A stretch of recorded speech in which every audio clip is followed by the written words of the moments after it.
Good evening, everyone. Thank you for joining us tonight for the Cloverdale City Council meeting. We'll call the meeting to order at 6 o'clock. Would everyone please stand for the Pledge of Allegiance?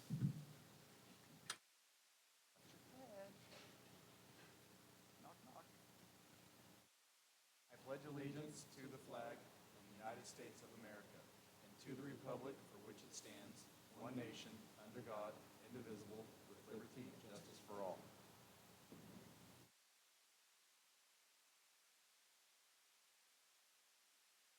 Thank you, and let the record reflect that all council members are present. There is nothing to report out from closed session.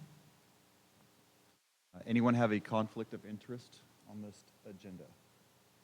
Seeing none, do you have any changes or deletions to the agenda? No changes, Mayor. Thank you. Public comments. Any person wishing to speak in person on an item not listed on the agenda may do so at this time. Pursuant to the Brown Act, the City Council is not allowed to consider issues or take action on any item not listed on the agenda. 3 minutes are typically allotted to each speaker. Do we have anyone in the audience who would like to make a public comment right now? Please, Daniel.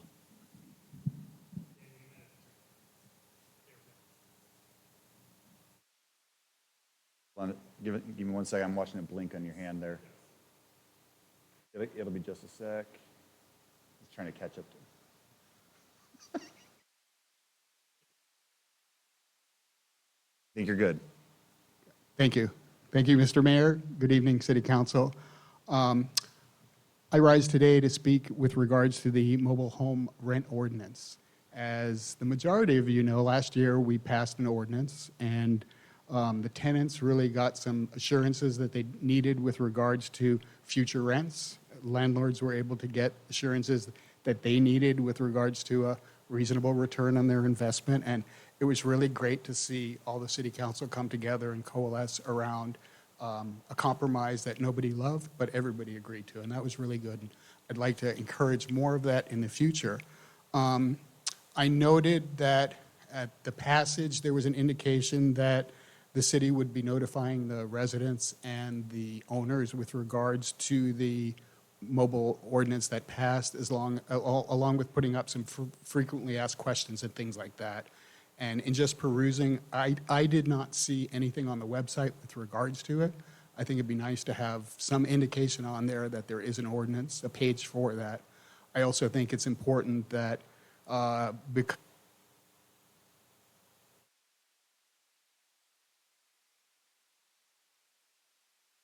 Second.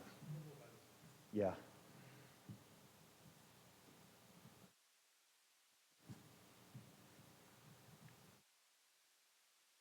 Sorry about that, Daniel. Test.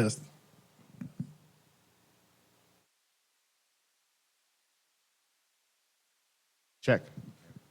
Sorry about that. Because the rents are tied to the CPI, I'd like to see a page that clearly sets out what the allowable interest is for for each year, et cetera. I don't know whether the notices were sent out. That's a question that I would have. But there was also a discussion at that time of doing a zoning overlay, which would ensure that the mobile home parks that we have today remain mobile home parks in the future. And that was tabled at that time because the city manager or city attorney had indicated that that would need to go to zoning, and we didn't want to delay the passage of the ordinance, so it was kind of passed aside. So today I would like to see that reissued. Back in March, Petaluma, which also has a mobile home rent ordinance, one of the owners decided to issue notices that they're going to close. The problems that they encountered, I don't think we have, because their complaints were different than the ordinance that we passed. I think our current owners are good players, more or less, but my concern is they're getting up in the years, and who knows what their kids are like. And I just think it's important that we have a process that if somebody wants to go out of the business, they need to go to the zone, come to the get this. You are just a mic killer tonight.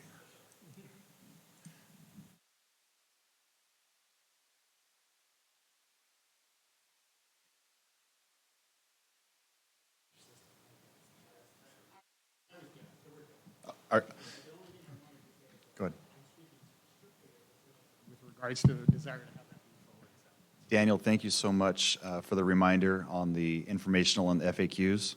That's a great idea. And then I'll bring up the zoning overlay later on for future agendas and see if we can get it to go somewhere. Is there anyone else in the audience who'd like to make a public comment on any item not listed on our agenda?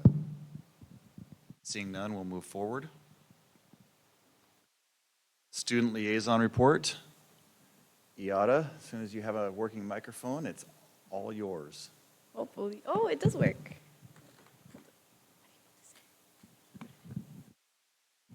Perfect. Okay. Let me just move my stuff. Okay. So in April, the Jefferson had a very busy month where they had multiple events in which there was an ELAC meeting from 8:15 to 9:15 in the morning. On the 18th to 21st, they had those days off because they didn't use their emergency days. There was also a school site council at 2:30 in the afternoon, as well as a literacy night at 6 o'clock. And there was a superhero spirit day. And lastly, they started the CASP testing, and on May 15th, they're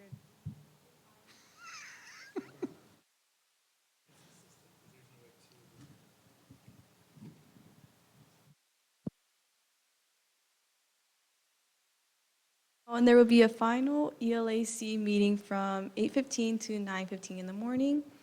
And at the Washington on April 17th, they had their third quarter assembly, and on June 6th, there will be their last quarter assembly. And for the high school, the end of April and the beginning of May has been very busy, especially for the seniors, because of getting close to finishing the school year.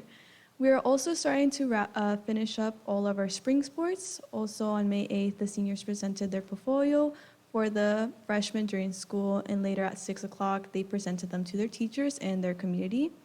And 11 people from each group got honors for their portfolio presentation. And the other grades also presented their portfolio, but to their classmates. And on May 9th, it was Community Unity, in which it was very successful because the students had fun helping out the community, as well as being able to go to the city park to spend the rest of the day with their friends and doing different activities that were set up. Then on May 23rd, the seniors will be having their senior trip, in which they would be going to Santa Cruz for the whole day. Thank you. Any questions or comments from the council? Iada, I have a question for you. Is this your last meeting with us? Sorry, can you repeat that again? So this is your second year. Mm-hmm. Last year, you were the only representative, and this year, you've shared the job. Yes. Tell us your thoughts. Tell us what you think of I how it's think been for you. it's very, very fun because it's like I met new people, and also like my communication skills definitely improved from it because I used to be very scared. I'm like, oh, I'm talking to people that I don't know.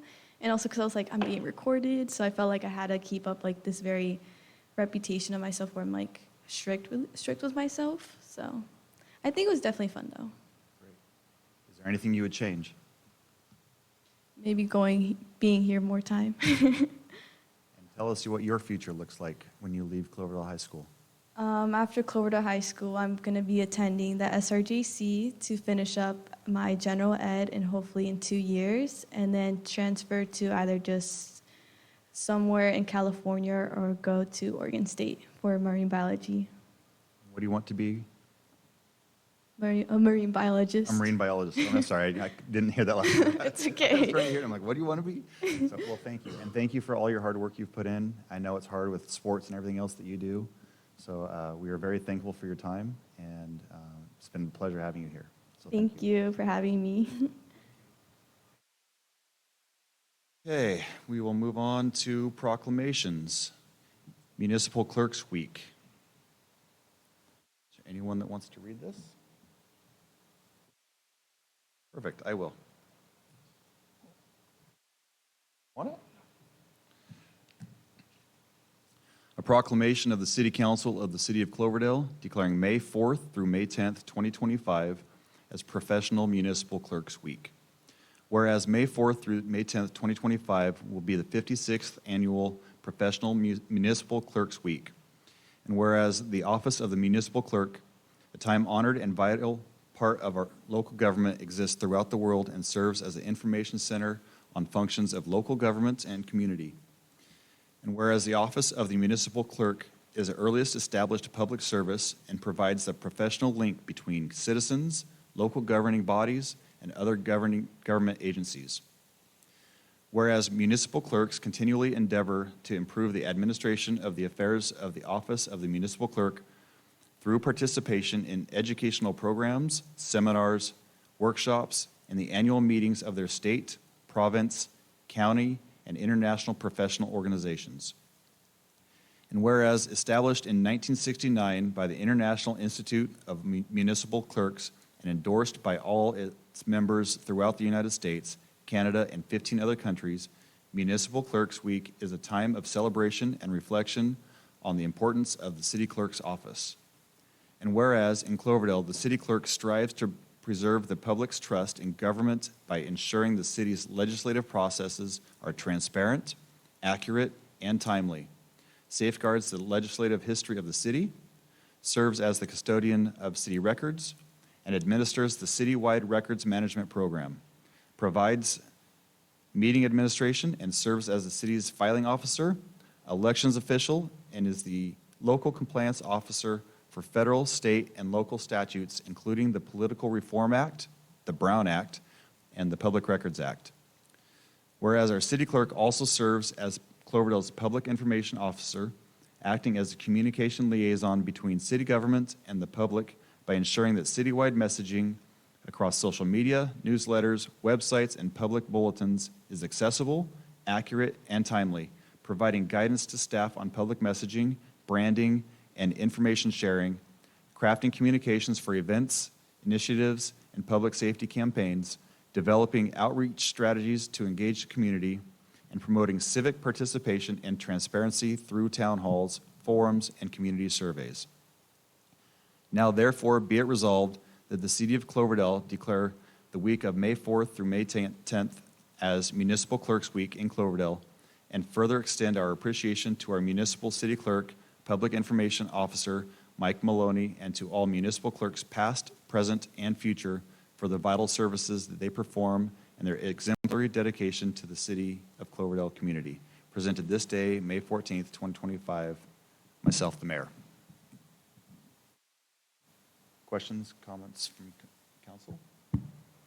Mike, do you have anything that you would like to?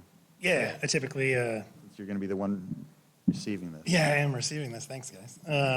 It's the third one from you, so I appreciate it. I wrote a quick little thing. I'll read through it quickly for everyone's time. This nationally recognized week is an opportunity for every city clerk in the country to be recognized for their contributions to their municipalities and boast about the achievements of their department. However, unlike most cities, including almost, if not all, of the ones in Sonoma County, I'm an office of one. So what does that mean? It means I don't have the support system, admin staff, deputies, and ultimately help to carry the load and responsibilities of my office, but I still get it done. And while that may seem like an egotistical pat on the back, I really assure you it's not. I say that because this is an opportunity for the citizens of this community, council, staff, to fully understand that though our staff is incredibly small citywide, I still think of us as very mighty. We get a ton done. We don't have the big budgets and staffing of other cities. Many of us have worked in those cities. And we all wear many hats, but we still get it done. And I'm really proud of us. I'm proud to be part of that team. And so really quickly, in my roles, I've continued to make internal process improvements and major strides in public engagement and outreach. Hopefully all of you have seen it and are following our Instagram and Facebook. But don't take my word for it. Here's some metrics. Every year I like to add on to what we did the last year. So since my time of joining this city, I processed 16 ordinances, 268 resolutions, 79 proclamations, recognitions, 212 agendas were created, including cancellation notices and their corresponding minutes, 249 PRAs, 3 surveys, a photo contest, and my proudest metric of all, 1 happy, healthy baby girl Cloverdalian was added to this city. But ultimately, I'm dedicated to my position, to this city, and I'm honored to accept this proclamation tonight. As I said before, I'm proud of us, I'm proud of our staff, I'm proud of our council and everything that we're doing for this city. We're small, but we're mighty, and I'm proud to be part of it. Thank you for all your hard work. I believe you're at least the third since I've been here in a short period of time. So you've done an amazing job, and we wouldn't survive without you. Anyone else want to say anything? Please, go ahead.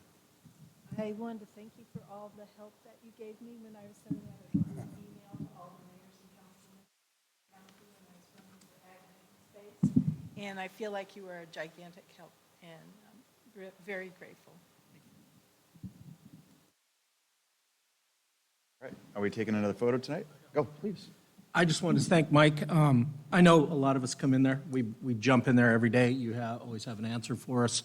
You have a solution for us. You're willing to help us with our tech stuff if we can't get it figured out, and usually in a timely manner. So your statement there is true. I mean, it's small but mighty. There's a lot going on that people don't see. So I think everybody on this council, and I mean everybody on staff, really appreciate your help. So thank you very much.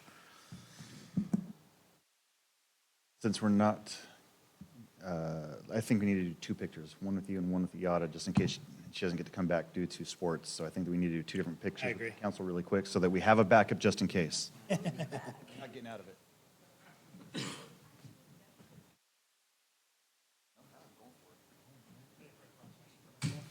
So we'll just take a picture. There we go. Self-serving, and I was like, If you want to check, definitely come back.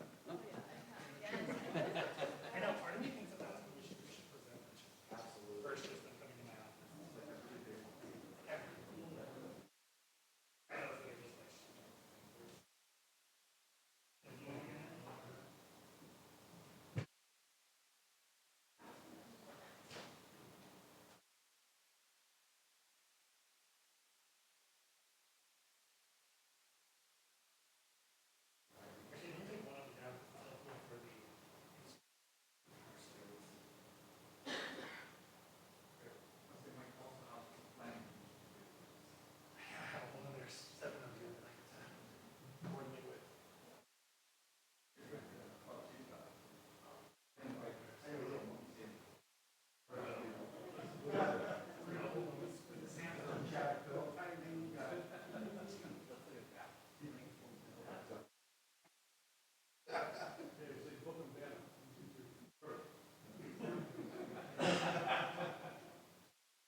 All right.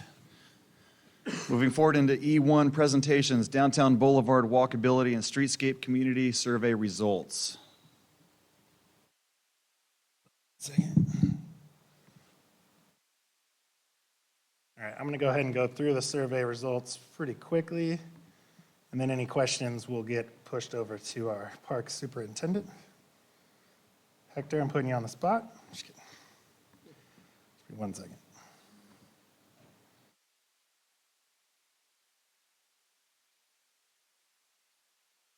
All right.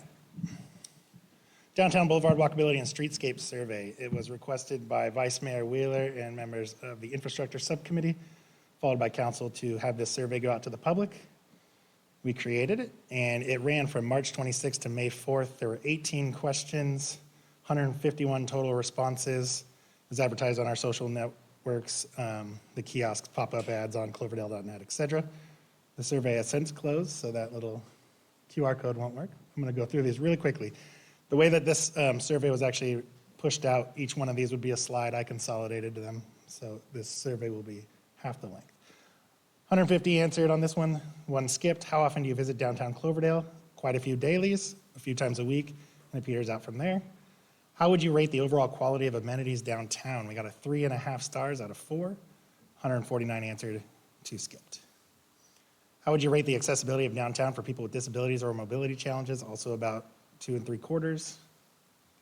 What type of parking improvements would you like to see? Select all that apply. More spaces, better signage, time-limited spots, ADA parking, electric vehicle charging, and improved markings paintings. You can see that improved markings paint was the most important to the folks, the 134 that answered, and more spaces was also came in second.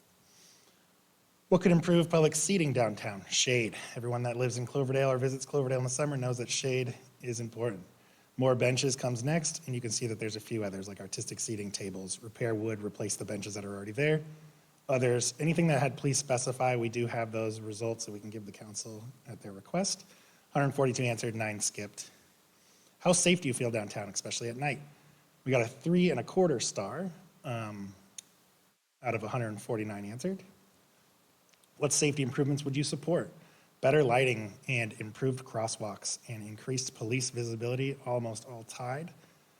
Next was traffic calming elements like speed bumps, etc. What would you like to see done? Excuse me, done with the downtown fountains. There are a few fountains down there. This is not drinking fountains, these are like the decorative fountains. Keep as is, repair and upgrade, remove or replace with something else, a plant or art, etc. Resoundingly was repair, upgrade. So they often, Derek might be able to speak to this, but when they do break, they take quite a bit of maintenance. So upgrading them is a potential possibility, something we could look into. Repairing them is an ongoing effort. Question 9, do you think the vegetation in downtown Planters, it didn't finish off the question for me. It does. Planters is attractive and well-maintained, needs more variety, color, needs better maintenance, or should be removed, replaced. Resounding needs more variety and color, and is attractive and well-maintained as is. Do you enjoy community events or street closures on the boulevard? Yes, I love them was the resounding highest ranked one there. Sometimes depending on the event. No, I prefer open streets was pretty low, and haven't attended any was very low, which was great. What type of events would you like to see more of downtown?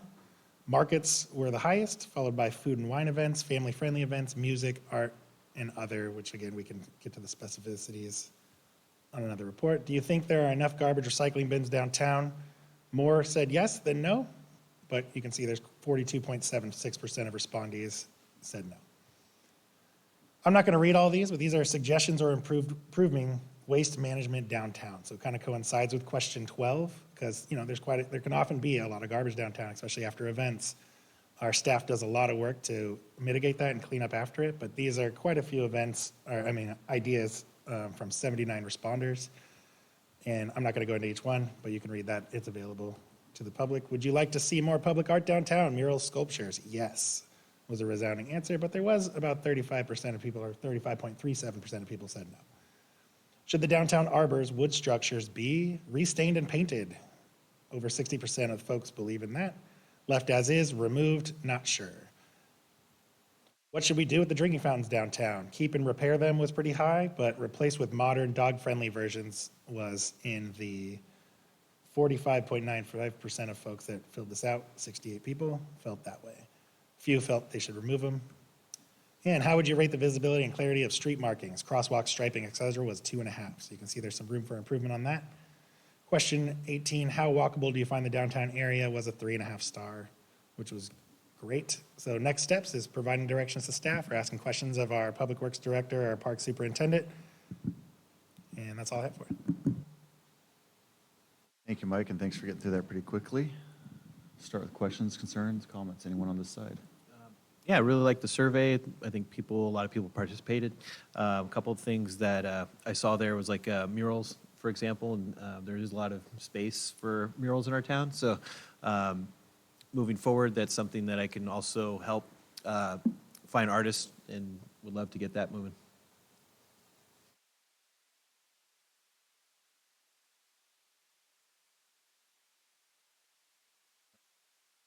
I see, I'm the one that kind of drove this survey, and I think it shows a lot. What I did want to do is, I know in there I saw numerous times of different garbage cans. How many garbage cans? Do we have enough garbage cans? And why don't they come through twice a day? Well, these guys go through here and on Fridays, Mondays, and I've seen them come through before. So they are picking it up. We can't control the crows. So Hector, thank you very much. You guys are down there, and I know it's a big job, especially after Friday Night Live or anything. Not everything gets picked up, and believe me, they're trying down there.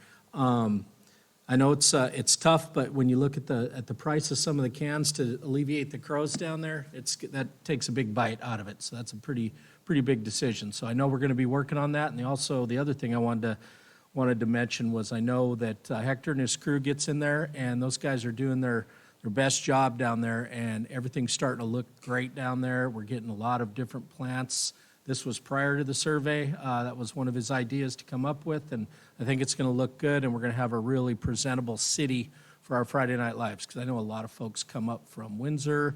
I've had them mention to me, hey, we like coming up to Cloverdale. You guys are a lot more fun than our folks. So that's why we get a lot of people from South Sonoma County. So good job, Hector, Derek, all that. Everything's looking good down there, and I think it's going to be an awesome year for Friday Night Live.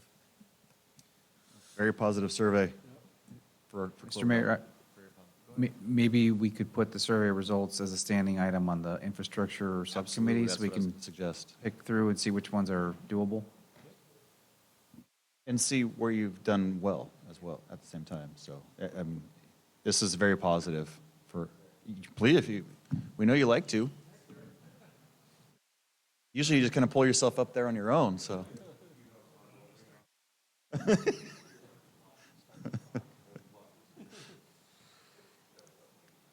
Yeah. Here goes that microphone again. That put that survey together. There it is. Hello? There you go. Check. Well, thank you for the opportunity for me to come up here and speak just briefly on some of these service requests. I just want to let city council members know and Mr. Mayor that we have started some of these projects already. One of the big one out there was adding more color and rehabilitating the existing planters downtown, which we started about a week ago. So there's going to be a total of 12 of them. They're going to be completely rehabbed with new plants, new shrubbery, new colors. And so that's one of the items that was out there that was a hot topic. The other topic was striping. We started that, and we already started some of that striping. We did purchase a brand new striping machine. So we used the main parking lot as a pilot project, just in case we screwed it up. But no, so we started there at the Main Street parking lot, and the goal is here in a couple weeks when school is out in session, when school ends in June 8th, we're really going to target downtown because there'll be less traffic. It'll be safer for us to be out there. So that's coming this summer. And then the drinking fountains is another item that, not the drinking fountains is another item that's been a hot topic the last couple of years. So I'm going to be working with Kevin and you guys as well to see if we can get some funding to replace the fountains that are there now because they're 22 years old now. So even though we tried everything possible to maintain them, I think it's time to replace them. And that's, yeah. So most of those items are subjects that we're currently working on. And we'll hopefully get them done here in the next few months. Great. Well, thank you so much. Thanks for all your hard work and being proactive on these things. And I love to see the community and the city working well together. And you guys are killing it right now with your reorganization and things you're doing. It's very positive, so thank you. Anyone from the public would like to make a comment regarding this agenda item? Seeing none, last chance for anybody on council. All right, moving on. F, the consent calendar. All items under the consent calendar will be considered together by one action of the city council unless any council member or member of the public requests that an item be removed and considered separately. Does anyone have any item they would like to pull? Is there anyone in the audience would like to pull any of the items off of our consent calendar to have it heard separately?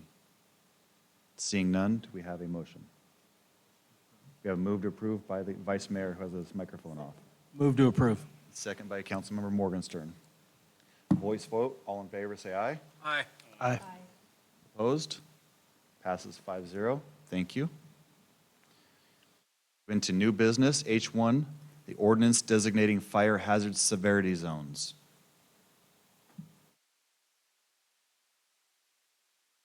Good evening, Mayor. I'll start off giving this quick presentation. Of course, the fire chief is here as well to answer any questions the council may have. Mike, can you pull up the presentation when you get a chance?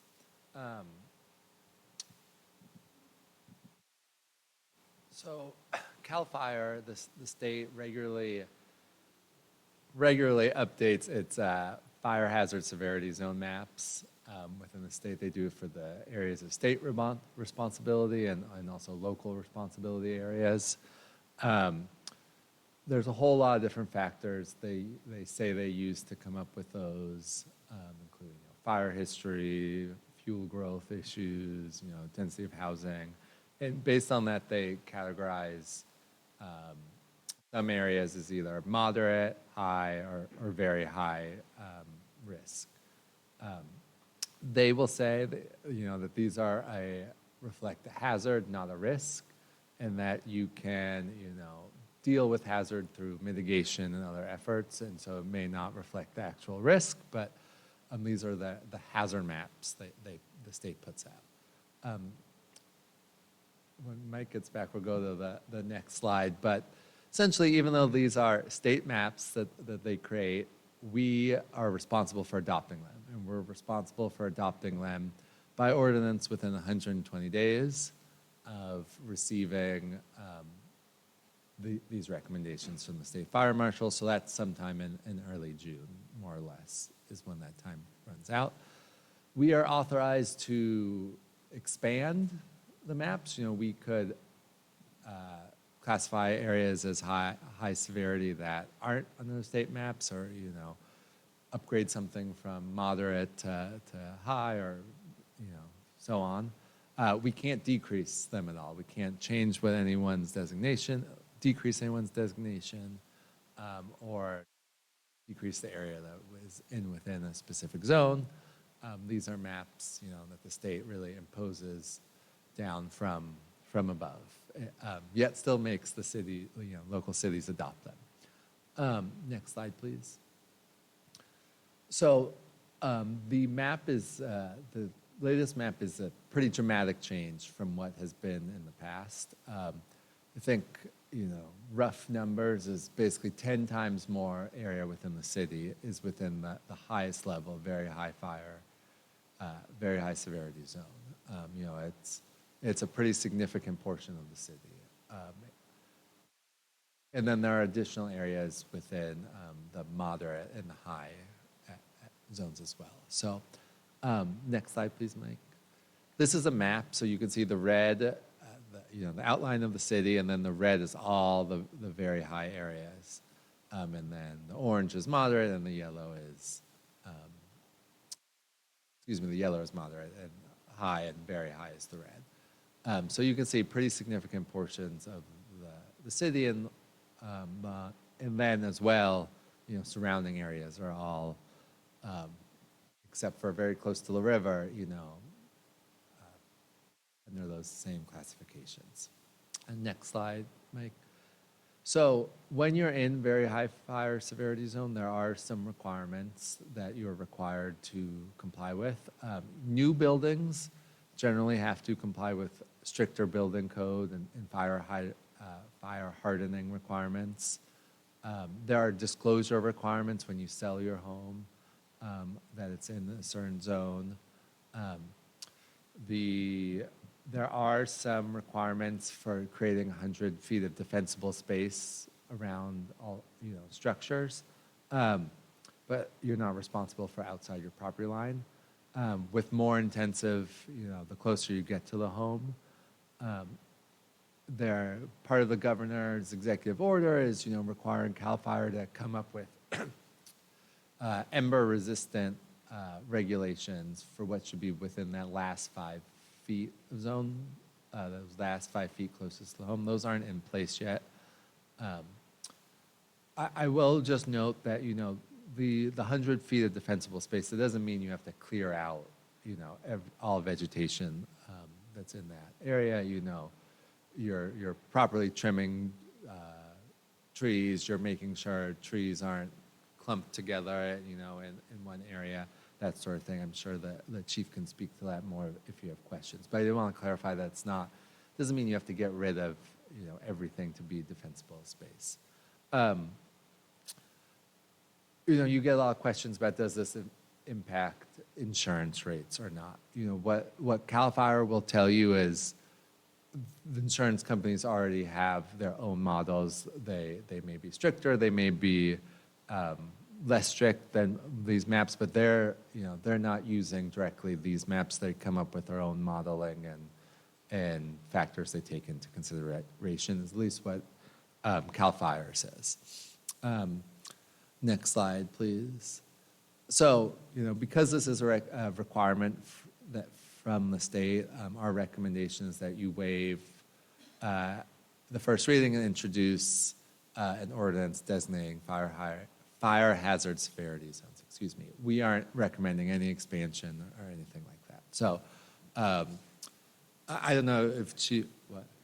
Oh yeah, it was corrected in this presentation, but there was a typo in the staff report saying, the defensible space does require the removal of all vegetation, and it does not require. So I don't know, Chief, if you had anything you want to speak to.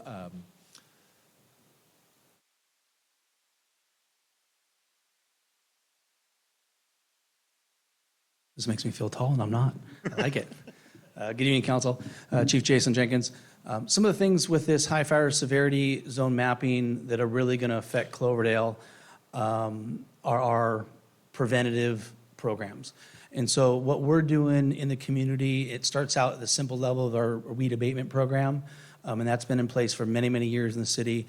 The fire department starts that usually mid-May. And so that's going to be really important to stay on top of that program. And additionally, we do DSI inspections in the LRA.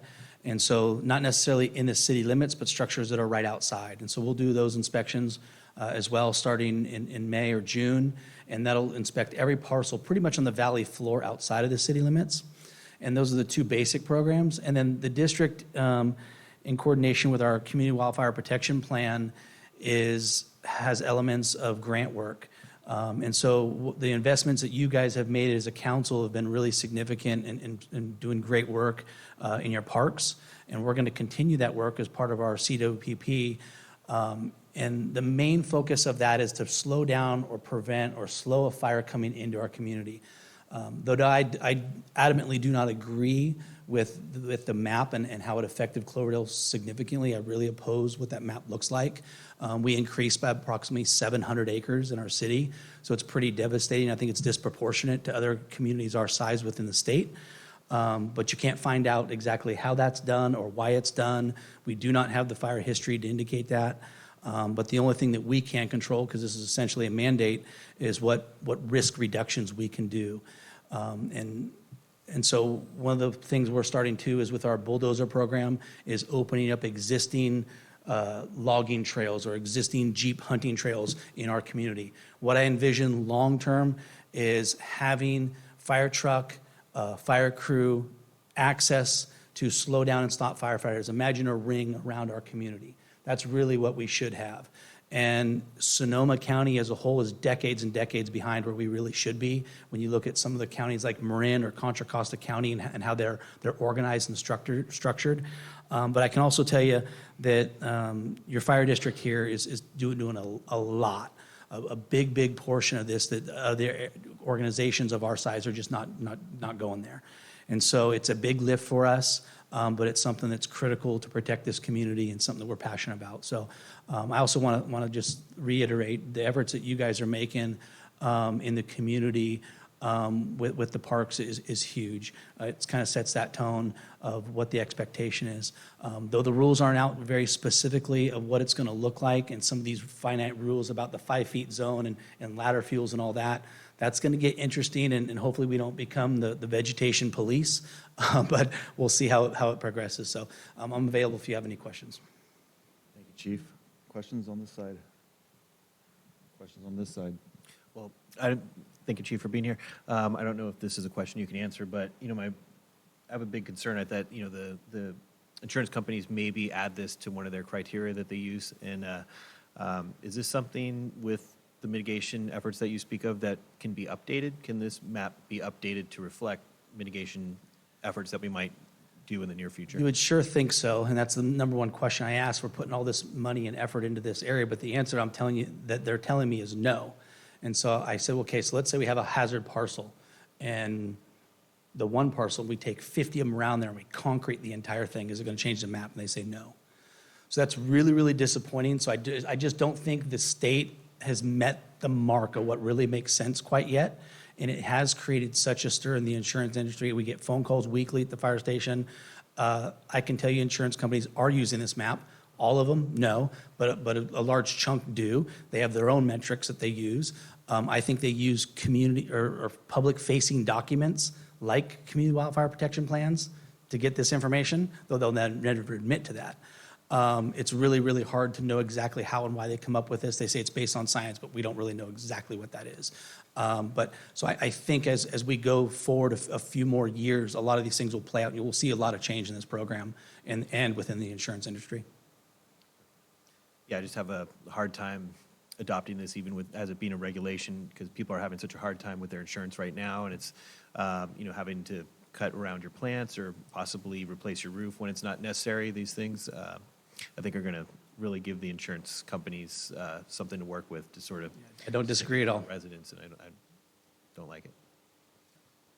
Yeah, this is one of those things that the state tells you have to rubber stamp it, and it's unfortunate. It's like the affordable housing issue. It's the same thing. We don't have a choice. We can't. There may be talk one about thing, it. and I'm not totally prepared to speak on this, Will, tonight, that, and City Attorney may be able to, is that how ADU structures are affected by this. I don't know if there's any additional room where the city can say those would not be affected or what that looks like. But I just was recently told about that today. And so for whatever that's worth, there might be some navigational area for the council to consider or see if other cities are doing that or not. We can look into that a little bit more. I know that there have been some other jurisdictions in Marin and like the city of Berkeley that have tried to use that as a justification in their hillside areas of why, maybe they had to be limited and the state shot them down, but maybe we can certainly look into it again based on these new maps, whether there's any wiggle room there. Thank you. Hopefully we can, if we do these mitigation efforts, put out a petition to have it updated. And, that's something I would like to push for in the future if this is something that we have to adopt as is. Well, and the good thing is, and I unfortunately, I've seen people losing their insurance in the past couple weeks already, and it sucks. And I wish I had a better answer. But what we have seen in the past, since I've been on the council, the 5 years I've been here, I've seen what your guys have done at the River Park and the difference between city and county, and watching the fires in the River Park stop where you guys have done your work. We know that what you're doing is great work. We know what you're doing protects us, and no matter what this map shows, we're proud of what our fire district is doing, and please keep going with the bulldozer, with the ring around Cloverdale that's going to protect us, and clearing out all the areas that we can for the veg management to keep it safe and keep us safe. So thank you. Sure, thank you. Oh, go ahead. Chief, real quick, and this may be completely off the wall. I'm just wondering, I know, Cloverdale, we've got, going up Cherry Creek, Yorty Creek, all that stuff. And is there any, at your level, have you heard anything coming down the pike maybe of the state giving, after updating these fire maps, of the state, like giving incentives maybe for that defensible space to private property owners up there, if they'd be willing to do it? You know what I mean? There's a lot of growth up there that'd complete the ring around Cloverdale. Yeah. We do have some of those properties targeted in our CWPP to do work, so funding will go to some of those areas. The County of Sonoma's also done a good job with providing a separate funding source and grant money to Cherry Creek Road specifically. And then CAL FIRE is going to be coming out with additional grant opportunities. So there are a lot of opportunities out there. And so I think the aggressive position, Mayor, that you were stating, that the example at City Park, I think that is the position, and I thank council for taking that and allowing us to be aggressive and proactive versus some of the really, really slow processes that some other communities are doing. So you want good results, you got to be aggressive with it. All right, I'm going to open up to the public. Is there anyone in the audience who would like to make a comment regarding this item? Please come forward.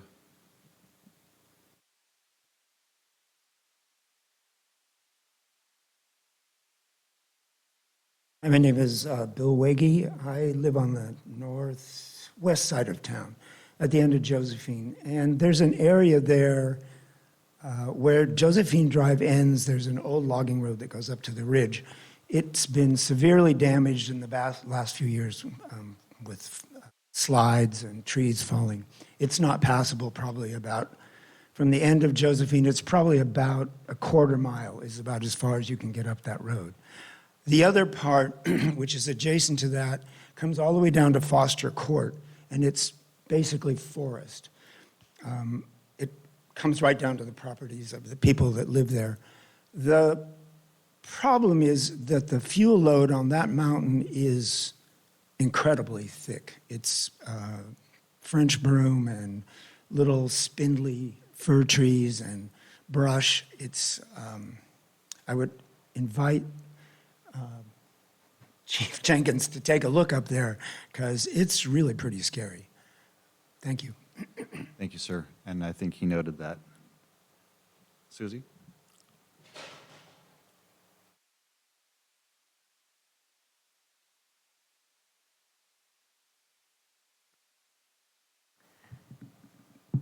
I'm Susie Cummings, and I live in Clover Springs, the Del Webb community here in Cloverdale.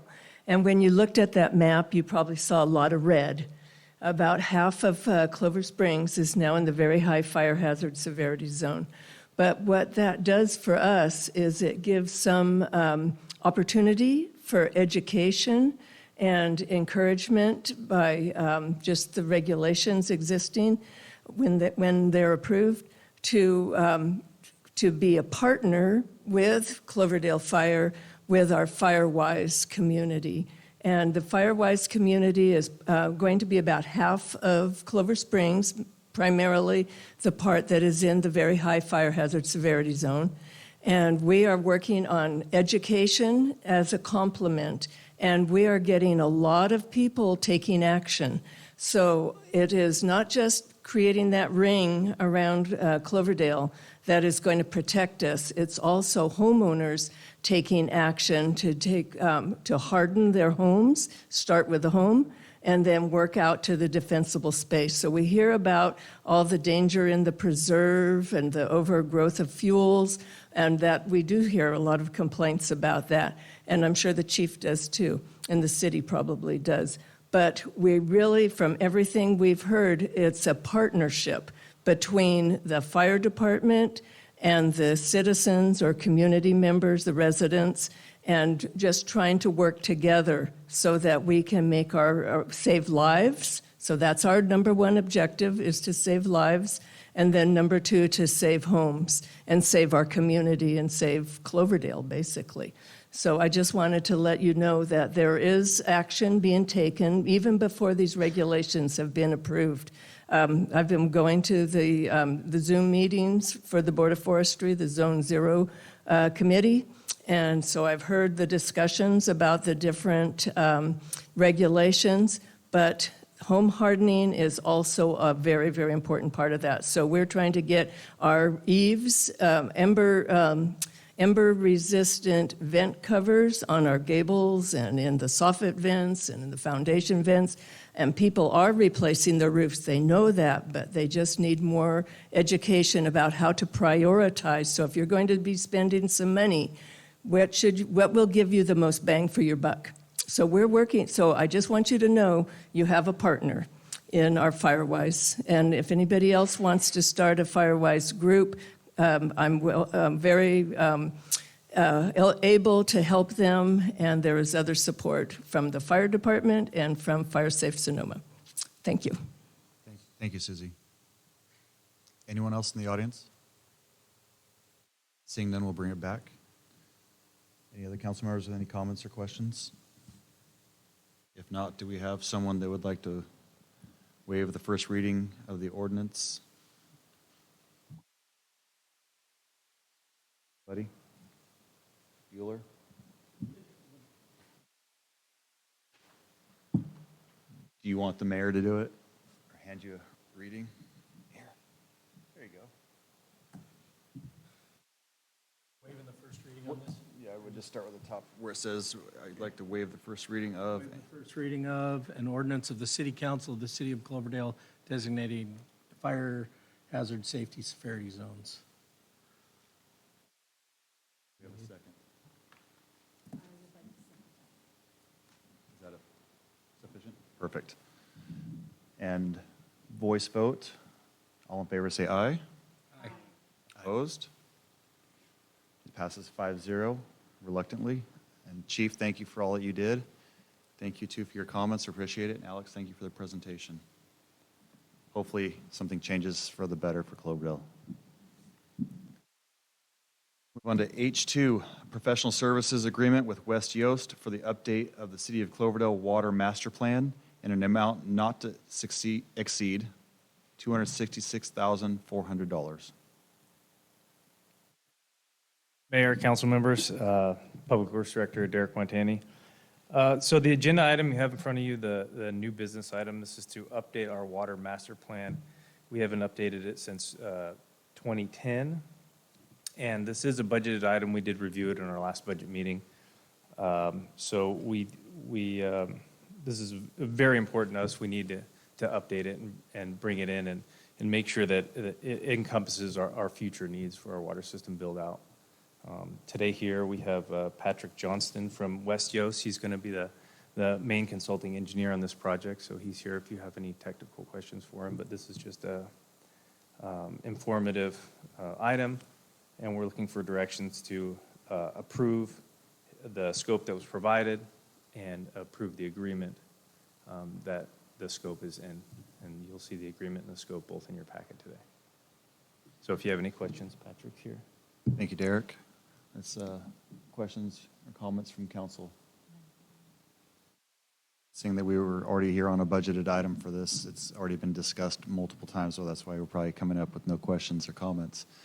Is there anyone in the audience who would like to have any questions or comments, concerns? Please, Susie.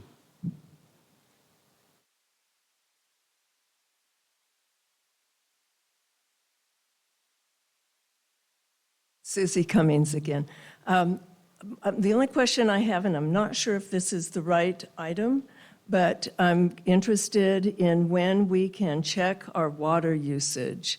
I used to have a flume device, and that was removed. I removed it when when our water meter was upgraded. But I've been waiting to find out. I've heard it's in the summer. Is that? And so I'm sorry, I don't know for sure if this is part of this item. But whenever it comes up. We can round it into it. I think it's close Okay, enough for this. thank you. Thanks, Susie. We're almost there. We had to change our credit card provider. There was some back of the house things we had to do, but it's really close. We've had training, so we'll be rolling it out very soon. I know I've been saying that, but we are close. Thank you. It is up and running. It's just not out to the public yet. So if you have questions, you can always call City Hall and we can answer them for you with it before it comes out. Well, you know what? You're paying for it. Go ahead and try it. Absolutely. I'd love to see Susie on that one. All right. Anyone else with a public comment regarding this item? Great. So then we'll bring it back to council. Any other comments or questions? Seeing none, would anyone like to make a motion? Please. I'd like to make a motion. Turn his microphone on for me. It is on. Oh. See if I can just get it closer. I'd like to make a motion to adopt, read by title only, the resolution entitled, "A Resolution of the City Council of the City of Cloverdale Approving a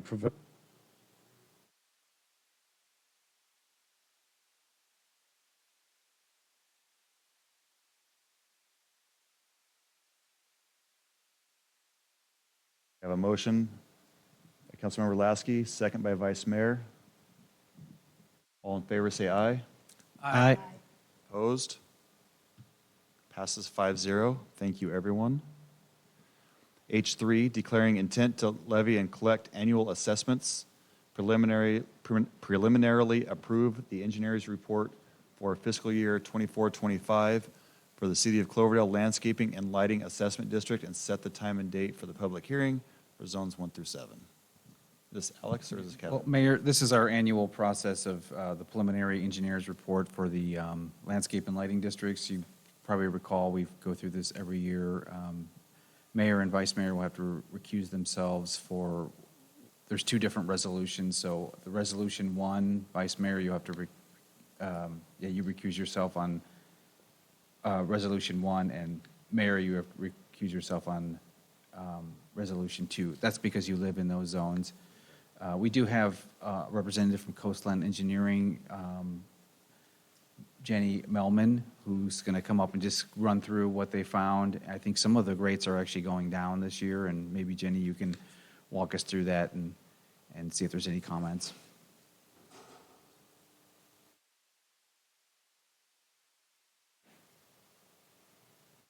me? Yeah, cool. I'm Jenny Melman. My first time here before you. I'm taking over from Paul Wade, who's a longtime assessment district engineer. He's retired this year. I've been working on your assessment district for over 5 years in the background, so I'm familiar and comfortable with the work. Anyway, this is about the city's landscaping and lighting assessment district that was initially formed in 1997 with the Jefferson Springs development. And basically the purpose of the assessment district is to pay or to provide funding for city maintenance of landscaping that was put in on behalf of developments, but it's actually located within the public right-of-way. So, Hector and his crew work really hard to maintain this landscaping on behalf of the development, and also beautifies the city. So at this time, we have 7 zones. Each zone's operated independently. We manage the budgets for each one and prepare assessments every year. There's certain proceedings we have to do every year with the landscaping and lighting district in order to levy assessments. And these proceedings are regulated by state law. So this is the process that we're doing right now. So there's 3 city council meetings that are involved. And the first council meeting occurred on January 22nd this year when the city council appointed Coastland as engineer of work. And the second meeting is tonight. And this is where you receive the preliminary engineer's report, and you typically adopt a resolution of intent to levy and collect assessments, and you set the date for the public hearing. It's proposed for June 11th that we'll have our third meeting where there is a public hearing, and then you adopt resolutions authorizing the levying of the assessments. And of course, the assessments go to property owners within those districts. That goes on their property tax bill, but they provide funding for the city to do the landscaping maintenance. So, so what's new for the upcoming fiscal year? It's a very steady assessment district. There's no big changes. Really what's significant is, the city's working so hard, but the costs are increasing, in some cases greater than our ability to make assessments. So that's something that the city is working hard to manage. For the upcoming fiscal year, the budget is proposed to increase by 14.3% over last year, for a total of $332,000. And mostly these budget increases can be attributed to basically rising employee costs, utility costs. The work remains the same. In terms of assessments, there should be a budget review sheet in your board packet. There's a column that says change in assessment. It's towards the right, 4th column from the left. And you can see the proposed changes to assessments. We have 3 of the 7 zones have proposed increases in assessments, and there are decreases in 4 zones. How can our assessments be going up and down when all of our costs are going up? The assessments tend to fluctuate the way this assessment district is managed, because if there's excess money left over from the previous year, we use that to reduce the assessments for the next year. So what can look like assessments are going up and down dramatically, if you look at it over time, they're kind of the same, but we try to pass on savings to property owners when we can, to the greatest extent we can. So the biggest increase in assessment you'll see is for Zone 2. The assessment will increase as much as $156. But if you go back to 2019, that's just a little bit more than the assessment they had back then. So I'm just trying to bring that to, if we looked at it over time, it looks choppy here, but it's fairly steady in the long haul. So we have, like I said, increases in 3 zones, decreases in 4 zones, and some of that's attributed just to use of reserves that we've had from previous years. We do have, the city has a reserve policy. We try and maintain a minimum reserve in each zone of 25% of the annual operating budget. We've managed to do that in 4 of the zones this year, zones 3, 4, 5, and 7. We have 2 zones that we've had to reduce the reserves, and that's because in zones 1 and 6, we're up against our maximum allowed assessment. I'll say a tiny bit more about that. We can't increase our assessments beyond this maximum that is set without balloting all of our property owners, and it would be hazardous to do that. A lot of people would probably not vote yes to So increase their assessments. Zone 1 was one of those? Yes, Zone 1 and Zone 6. So seeing that, and I'm sorry, but I just figured it might be a good time for this. Yes. The general fund contribution on that is over $8,000. So we're paying for what they're supposed to because they were assessed too low. And we can't change it without their property owners saying that, correct? That's correct. That's the most, actually, most significant finding this year is that Zone 1 is underfunded for, its expenses exceed our ability to assess expenses exceed our ability to fund that zone. The city uses like a 3-year average when they apply employee costs. And so those numbers are sort of set in stone. And so the city's hands are a little bit tied this year. They're proposing to use a general fund contribution to cover that excess expense.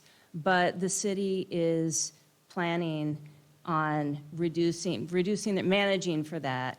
And they anticipate that in future years, the general fund contribution should dwindle that's the plan, is to manage for that. Thank you. So that's, there are 2, I guess the last thing I was going to say is basically, the general fund contribution. Every year, we have a general fund contribution for Zone 2 because of Vintage Park and Vintage Meadows Park. And that pays for the benefits that all the public receives. But for this year, Zone 1 has a general fund contribution that's unusual, and we expect to draw that down in the future. So I'll take any questions if you have them. Yeah. Okay, so with no questions here, I'll open it up to the public before we do our dance up here of who gets to vote and everything going on. Is there anyone in the audience that would like to make a public comment regarding any of these zones that we have listed? I'll bring it back. Since Zone 1 doesn't affect any of us, I would really like to look at how that's affecting our budget for the future, because if it's supposed to be an L&L, I know that it's hard to go, I think it's like an 80% plus that you have to get to approve and be part of the voting process to make it change. But we might really want to reach out and say, listen, if not, we're going to start putting gravel everywhere because we can't afford it. I know it sounds bad, but we have to find ways to fit it within our budget properly. And just, I'll defer to Kevin on the budgeting, but just so you know what's required under Prop 218, in order to increase the assessment, we would need to send ballots out to all the property owners. And then the ballots we received back would need to outweigh the ballots against, which is hard because people usually vote more when they're angry about it. So you get a lot more no's than you get yeses. And folks' votes are weighed by how much of the assessment they'd be paying. So if they own multiple parcels or things like that, they'd be getting more votes. Thank you, Alex. Okay, so now comes the dance. Since, because zones 1 through 7 minus zone 3 are together, normally we'd have them all broke out so that I could vote on the others, but I don't. I just need to look at Zone 3, the first resolution. But I'm just trying to. I'm recusing. I've already said what I wanted to say. I'm sorry. I'm recusing as a resident of Zone 2. You're a resident of Zone 2 as well? Oh, perfect. I didn't know that. Okay, so then we'll do that. We'll do Zone 3 first, the attachment number 1. So you head out. And next time, if we have something that's off like that with the general fund, I'd like to be able to vote on that one next time. I don't want to slow the process right now, but I've made my points said without having to vote. All right, so the resolution for Zone 3, do we have anyone that would like to read a resolution, make a motion? Thank you. Adopt the resolution of the city.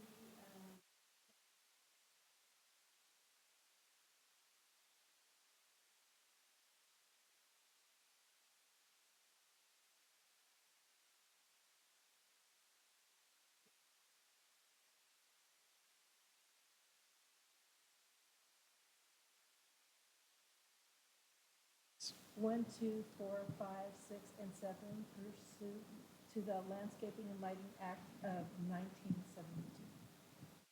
I'd like to second that one. All in favor, say aye. I'm sorry, but this was the wrong We one. just read Yeah. that. Wait, that's the wrong one. So, You're just Zone 3. yeah, so just the, Same rather thing, than just- 1, 2, 4, 5, 6, and 7, it's for Zone 3. So it's just for Zone 3 on this one. No, we'll just, yeah. for the record, this is just for Zone 3. Attachment 1, yes. All right. With that said, second? Good? Okay. Now with that, all in favor say aye. Aye. Opposed? Passes 4-0 with one abstention. Now I will leave, and attachment 2 will be used. Vice Mayor, it's all yours. Councilmember Marquez is also abstaining. So we have done, I heard, we did the 1, 2, 4, so we're actually reading the same one this time, correct, Alex? Okay. So do I have for the second resolution, do I have a motion, and anybody would like to read that?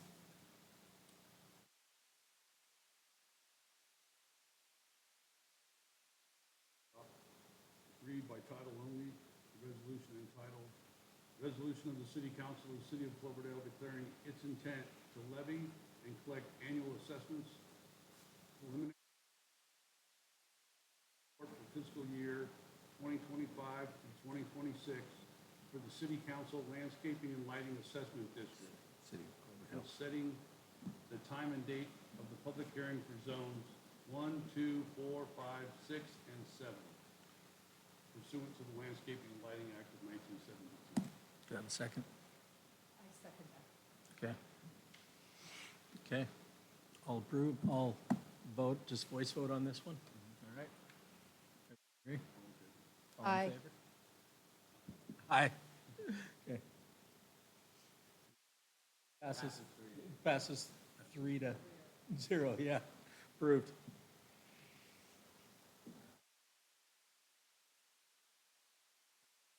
Good times. Now that that dance is over, thank you, everyone. We'll move on to H4, the second reading of an ordinance amending sections of the Cloverdale Municipal Code regulating vacant commercial properties in Cloverdale. Alex. Thanks, Mayor. So you may recall at the last meeting, the council introduced this ordinance, and as part of its introduction, made some changes, specifically taking out references to downtown, limiting the scope to downtown, and also adding a brief reference to the purpose being related to economic or activity. Councilmember Marquez has requested additional language be added to the purpose of the ordinance. Under state law, in order to, if there's changes between the first reading and the second reading that are more than just, correcting typos, it requires a reintroduction. And so it's up to the council tonight. We took this off knowing this was a request from a council member that it was going to get pulled from consent anyway. So it's up to, the council to discuss this. And, it's up to the will of the council how to proceed. If you do choose, so we would reintroduce it tonight as the first reading, and then next council meeting would be the second reading, and then it goes into effect 30 days after that. And just, you guys all have the proposed language here. There's copies there as well for the public. I'm not sure if, You want to read it? Yeah, I can. Since you're recommending the Okay. amendment. So, yeah, basically, sort of what I was hearing from the council was we wanted to give this thing teeth. I think the purpose and intent is, looking at the rest of the ordinance, everything looks good. The purposes and intent, I think, is helpful as far as communicating the point of the ordinance to, maybe some would-be offenders. So taking that one piece of sort of that there would be, the vacancy order was, some of these buildings are inhibiting our economic development. I sort of kind of expanded on that. So section 8.40.010, purpose and intent. This ordinance aims to mitigate the negative effects of derelict, abandoned, vacant commercial properties in Cloverdale by establishing an enforcement program in order to protect the public health, safety, and welfare of the community through the required maintenance of unkept, unsightly, unsafe, unsanitary, and otherwise improperly maintained premises and structures contrary to the intended property use. Vacant commercial buildings are a major cause and source of blight, especially when the owner fails to actively maintain and manage the building. Vacant buildings, whether boarded, substandard, unkept, or long-term vacant, undermine economic development, reduce tax revenue, disrupt or delay local planning and development efforts, waste infrastructure, hinder the appreciation of property values, and degrade the vibrancy of Cloverdale's business districts and commercial corridors.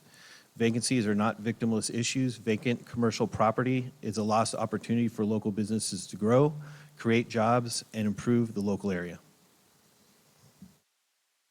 Councilmember? So this would be a 2-week delay on adopting the ordinance if we were to amend this. Okay. Thank you. Lost his mic on that one as well. Okay. Let's run down the line. Anyone have any questions, comments, concerns? I'm turning something on and off. What is the delay now total if we have to do a reading? It would come back on May 28th for the Second reading? Or the introduction. No, this would be the introduction. This would be the first reading, and then May 28th, the next meeting of this month is, and then, so it's only delaying it by 2 weeks? Okay. I guess, I like the wording on this, but my concern with this is Cloverdale and the residents of Cloverdale have wanted this for, before I came on council. This has been mentioned around town nonstop, and I think this adds a lot of stuff in there that I think a lot of the folks know already. And my personal opinion, I want to proceed with this as written in here and get this going. And I think that 2 weeks, let's get the clock ticking on this. These guys that have the buildings and stuff know by the ordinance that was already written or the wordage in that is, or the verbiage in that is, we know they're going to be inspected. They're going to be, the blight's going to be taken care of. We've kind of nailed it in this. This adds a lot of extra stuff to that, and my mind kind of says the same thing. So I would like to keep, my personal opinion, I want to keep the ordinance we have, and it has teeth already, and let's get this thing going, and let's start holding people accountable for it. I will ask Councilmember Marquez if you don't mind. Well-written, start out with that, with a comment first. Well-written, and it says a lot. What does it say that is different, that is not covered Different in this here? one? I know there's wording, but it's like, Yep. So there's, what are we missing? What are we missing? I think some of the key points was, sort of vacancies are not victimless issues. Vacant commercial property is a lost opportunity for local businesses to grow, create jobs.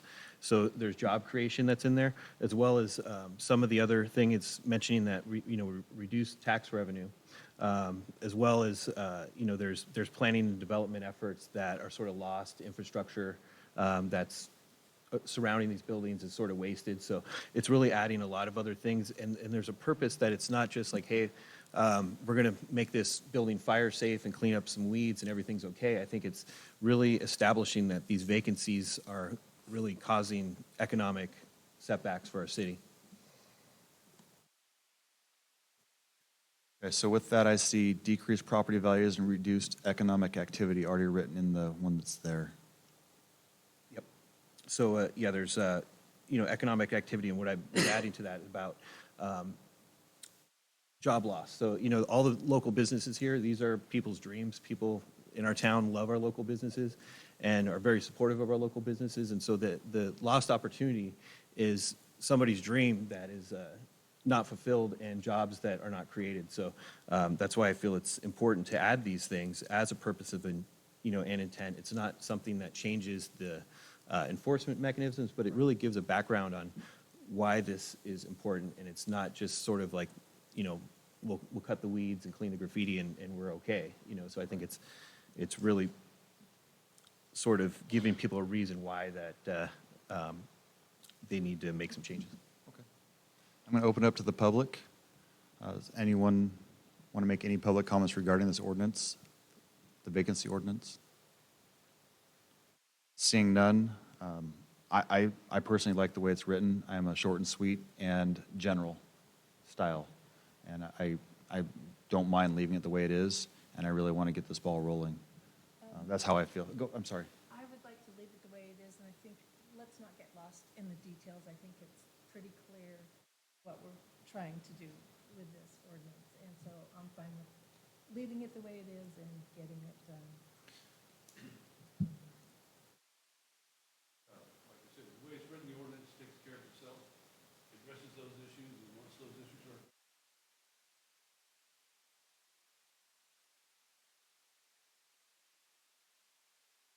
Okay. So with second reading, it sounds like we have direction. Just as a point of order, just because I'm curious, this was technically an amendment request. Did it need a motion or a second or anything like that? It's So just- there was no amendment requested. Okay. I mean, There was nothing requested at this point, Right. We're just reviewing it. Okay. unless you want to, but I think, I'm presenting my idea. I think, our economic development is key to generating tax revenue. So this is kind of why I wanted to put those specifics in there. I think it's important that that's pushed. So it goes to the council and, we have our vote, so. okay, so that if you want to make a formal amendment on this? That's why I was curious if it's a formal amendment request. It's not at or- this point, it's only been a discussion item, so it's up to you. I think you've kind of heard from the council, this is the Yeah, direction. it sounds like it's not being supported, so. It's very well written, and I want to thank you for it, and it was a great idea. Maybe he can help Mike when he starts writing other stuff, or with Alex. Yeah, I think a With all the 2-week delay ordinances is for us. not a big deal, and I think this certainly doesn't obstruct the simplicity of what's there. Many cities have things that are written out in the same manner, so I did borrow from a lot of other cities in putting this together. So that's my thought on it. Thank you very much for that. And with direction, do we need anything else for the second reading? we do, so we would need a motion to conduct the second reading and adopt an ordinance. I'll just read it out for ease. So the motion would be a motion to waive the second reading and adopt an ordinance entitled An Ordinance of the City Council of the City of Cloverdale, adding Chapter 8.40, Vacant Commercial Property Regulations to the Cloverdale Municipal Code to regulate vacant commercial property in Cloverdale. So moved. Second. Motion by Councilmember Morgenstern, second by Vice Mayor. Do we need a roll call on this one? Great. All in favor, say aye. Aye. Any opposed? No. All right, passes 4-1. Thank you so much. We'll move on to H5, potential 2025 discussion topics for the Sonoma County mayors and council members. Thank you, Mayor. Sonoma County Mayors and Councils Association Board of Directors is requesting that each city submit 3 topics of discussion that they would like the county to engage in with the cities. These will be discussed at the meeting on May 22nd, where the mayor will present the ideas that you ultimately come up with. This is a real good opportunity for the cities to have a good conversation. It will be presented to the Board of Supervisors at the county in the future. So that's we were looking kind of a unified voice from Cloverdale on what we'd like to see the county help us with. Much like the other cities, I did meet with the mayor and vice mayor, and we came up with the ideas that are contained in the report. And I did look at other cities, and there are similar things being requested. Homeless is certainly one of the big items that comes up in most of the other cities. Wildfire mitigation, we've talked about that. And then substance abuse and treatment and social services, which kind of ties in with homelessness. There's bullet points under each one of those being a little more specific. So we can have a discussion if the council is in favor of these suggested items that would be presented to the Board of Supervisors on behalf of the City Council. Again, the mayor will present these at the Mayors and Councils Association Board meeting on May 22nd. So if there's room for discussion, and we can amend these if there's support for that, but this is what we came up with. So we'll start by asking if anyone has any other ideas that they would like, or if these are the three they like, and then if you want to go further from there with these ideas, talk about what you would like us to bring up. I definitely like these ideas, and I particularly like the first one, increased mobile crisis response teams for homelessness and mental health services, support transitional housing options, and additional mental health. All very important. And I think as the years go by, I mean, there's no predicting it, but we might have even a larger homeless population than before. Thank you.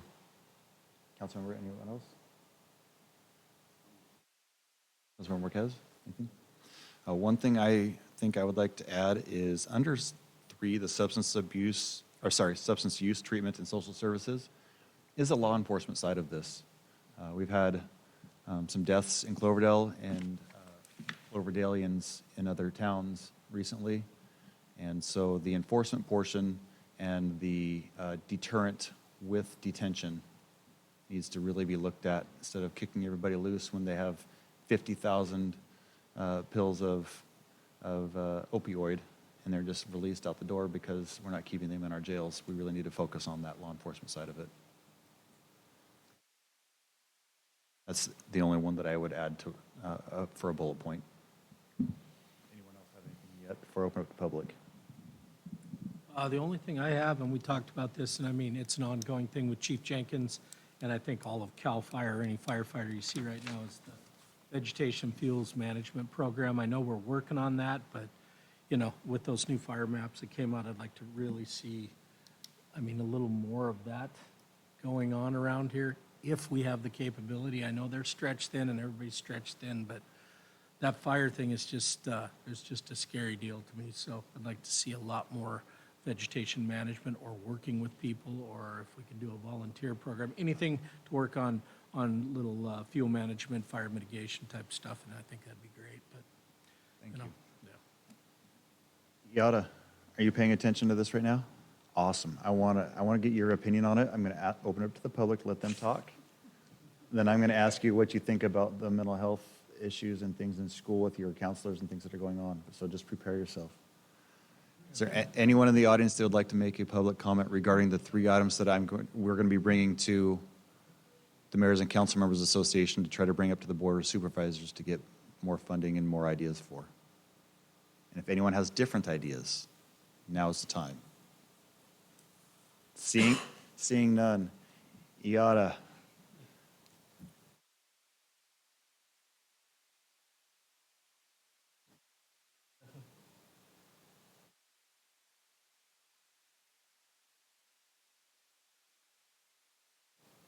You want to give her another one? There we go. Is it working? Yeah. Perfect. All right, so there's 3 different things that our city as a community want to focus on. One is mental health and the services for people in mental health. One is for wildfires and vegetation. And one is for substance use, treatment, and social services, things to help people that are on different drugs and have issues and need help. Is there anything that you think that we could do better as a student and in the school districts and things to help younger children? That's a great question. I feel like mental health is definitely, like, in my school, like, I see that everybody, like my teachers and just overall the school, really does try having like students come to them, especially because it's really hard to be able to open up and go up to somebody saying, hey, I'm having difficulty with whatever they are dealing with. But I think right now, definitely with a high school, I feel like is having a counselor would be very important for us because we did have one in the beginning of the school year, but for the second semester, she had to.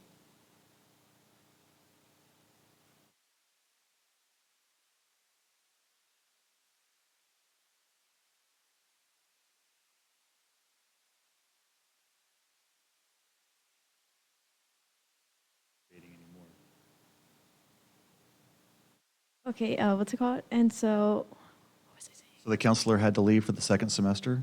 Yeah, and so right now we do have a counselor, but it's only for like schedule wise. So I feel like it's more difficult for a lot of us, especially for the seniors, because you can't just go to them saying, "Hey, like talk about even college," just because I feel like it's a very stressful time because you have to deal with essays and just overall the application wise is very difficult. So I feel like me personally, when I had to go talk to a counselor about how I was doing my mental health, I felt like now I can't go. I'm like, I feel very discouraged to even go to other people because I'm like, I built so much trust knowing that I could just go to a counselor. But like, I feel like overall, just like finding people that like care a lot. I don't know. I think it's just like a difficult time with mental health because people, I feel like, take it not as serious in my school. I feel like all of us joke around with it, knowing that deep down we probably all of us have some issues that we're going through. But I think overall right now is just like having a counselor for us is very important. Another mic killer.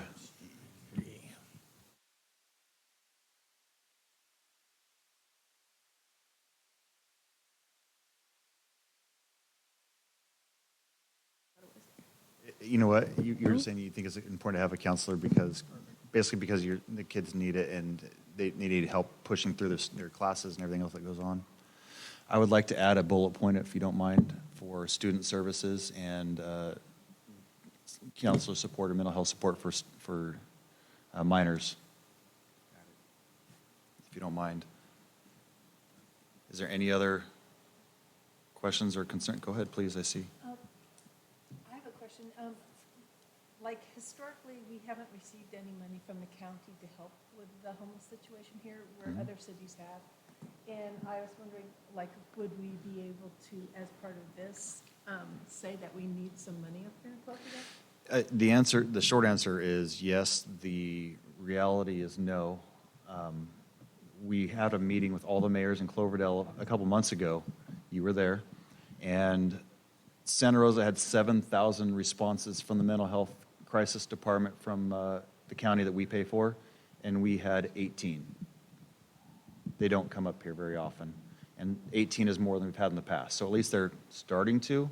However, it's something that we really need to work between us and Healdsburg, pushing to make sure that they're coming up and we're getting the same resources as everyone else. So that will be something we can push on. Well, I'm not just talking about the mobile unit. I'm talking Right. about in general. Absolutely, totally in general. That's just the beginning of it. Okay. If the emergency won't come here, no one will. And so that's kind of how I look at it. And we made that points when you were there and with city manager as well about this. Because it would be great if we just even had money if we needed to put somebody in a motel during a bad storm. Right. Just some. Yep, completely agree. Okay, so with that one, what do we have to do on this one, Kim? Sorry, pull it up here, staff report. Adopt a motion? That wording doesn't sound right. Is it make a motion? Okay. So I need someone to make a motion to approve the 3 items that we have listed on this to bring to the SMACMA. I will make a motion to approve the 3 items. We have a motion by Councilmember Morgan. You list the 3 items, just for the record. The 3 items that are listed on the agenda on the staff report for number 1 is homelessness and mental health services. Number 2 is wildfire mitigation and vegetation management. Number 3 is substance use treatment and social services. With that, with your motion? Yes. Perfect. I'd like to adopt that motion. Do we have a second? Second. We have a motion and a second. All in favor say aye. Aye. Opposed? Passes 5-0. Thank you. And that is how we get COVID. Just kidding. All right, we'll move into standing item I, the Potter Valley Project. This is a standing item for council to discuss the Potter Valley Project on an ongoing basis. If you guys want, I can talk about the different things that the city has been doing. As you know, Vice Mayor and I are the representatives for the city with the city manager, city attorney.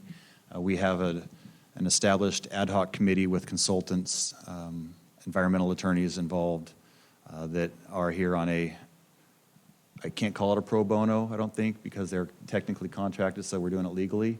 However, they're here for a very good price, along with other consultants from the Bay Area that are helping us through this. So during that time, we've had a meeting with PG&E. PG&E came in here with, I think there was 4 of them. They brought all their engineers and their experts for the Potter Valley project, and they walked us through their process and why they're doing it, the years that they've been in it. They still wouldn't or couldn't answer the question about the seismically safe or unsafe of the dams and what the rating was, but they were looking at ways to get us that information because it's federally protected. They did say that technically one of the dams is seismically unsafe right now.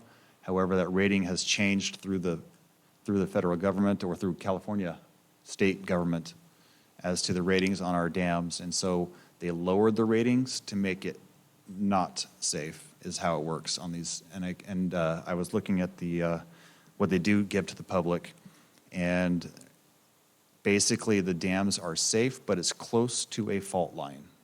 And that is what the paperwork says that's released to the public. And that's as much as we've gotten so far, but they're looking at ways to get us into like a SCIF kind of thing, whatever, get a city representative so we can actually learn about what it is without releasing information to terrorists. I met with Sonoma Water this past week. They brought in, I think there was 8 of their top guys to do a full presentation about modeling with water for Cloverdale and how it used to be in the past, how it currently is with the amount of water released, what it looks like without the diversions and what it looks like with the current planned diversion. And so there was a lot of information. It was summarized into big generalities, and Sonoma Water, what I learned from them is they've been handed a crap sandwich, and they're trying to make the best for everyone. It's not their fault. They're thrown into a game here and being told to make things happen, and so they're trying to do the best they can for Cloverdale. I was pretty amazed at the work they're doing. Their ability to negotiate is zero, really. The Round Valley tribe was given the power to hire the engineer to design the negotiation that's on the table. So it shows you where the priorities lie. It's definitely on the other side of the dams right now, and that's why it looks so bad for us. I'll do a quick little walkthrough of a scenario. The best case, the water that they showed, or the modeling that they showed me, we would be getting water released into Lake Mendocino around November, December, and like late March and April, basically. And then no water the rest of the time because the regulations that they have is measured by cubic feet per second, and it changes every month. And then you have to be a certain amount over their cubic feet per second, and then you only get like 20% of what you could be getting. And it's just this dynamic in this number, it basically makes it to where we get nothing. And they know we're in a hard spot. Sonoma Water admits we're in a hard spot. And the best part about it is they decided, I shouldn't say decided, they came up with some solutions to help us. Obviously, we know things like raising Coyote Dam that gets brought up by Congressman Huffman, a pipeline from Lake Sonoma, which gets brought up by Supervisor Gore. These are great ideas for 30 to 50 years from now. And that's honest. There is no way that this will happen. If you look at the Sites Reservoir in the valley, it took 67 years to get approval. And so there's no way we're going to be able to get all this with the lawsuits and things that will happen from the environmentalists and all the groups that sue you until you finally get it done 30 to 50 years from now. I stand with Sonoma Water 100%. I know our council stands with Sonoma Water 100%, that these are great ideas. They are expensive.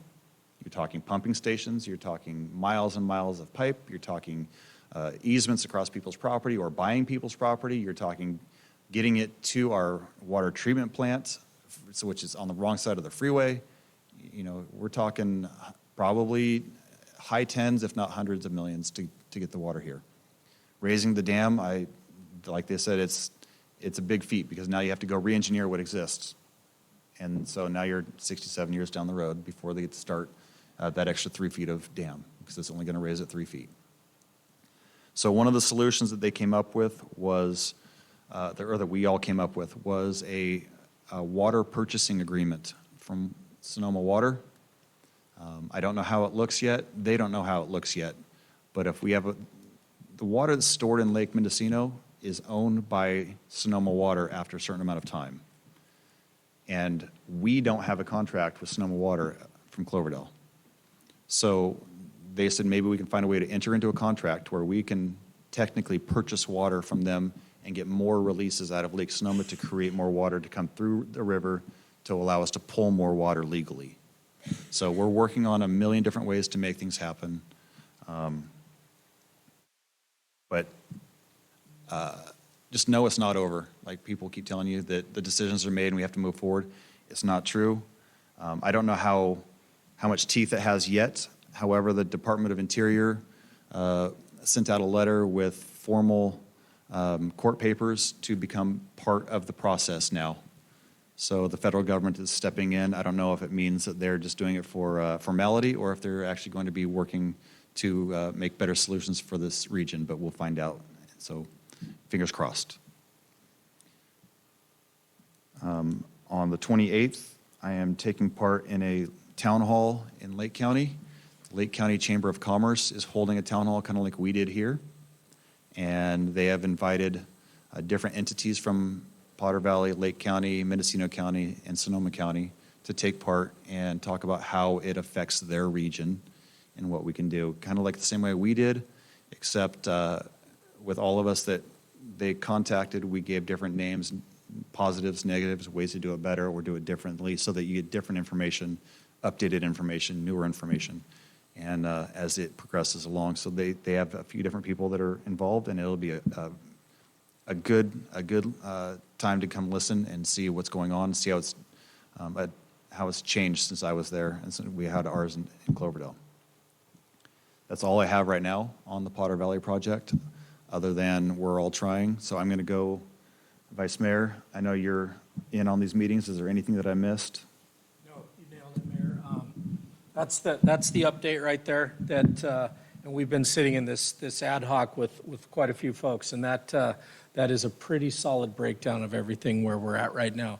The mayor has been down in a lot of meetings with the Sonoma Water that I haven't attended, so he does have the latest version of it. But like you said, and I want to let everybody know, the fight is not over.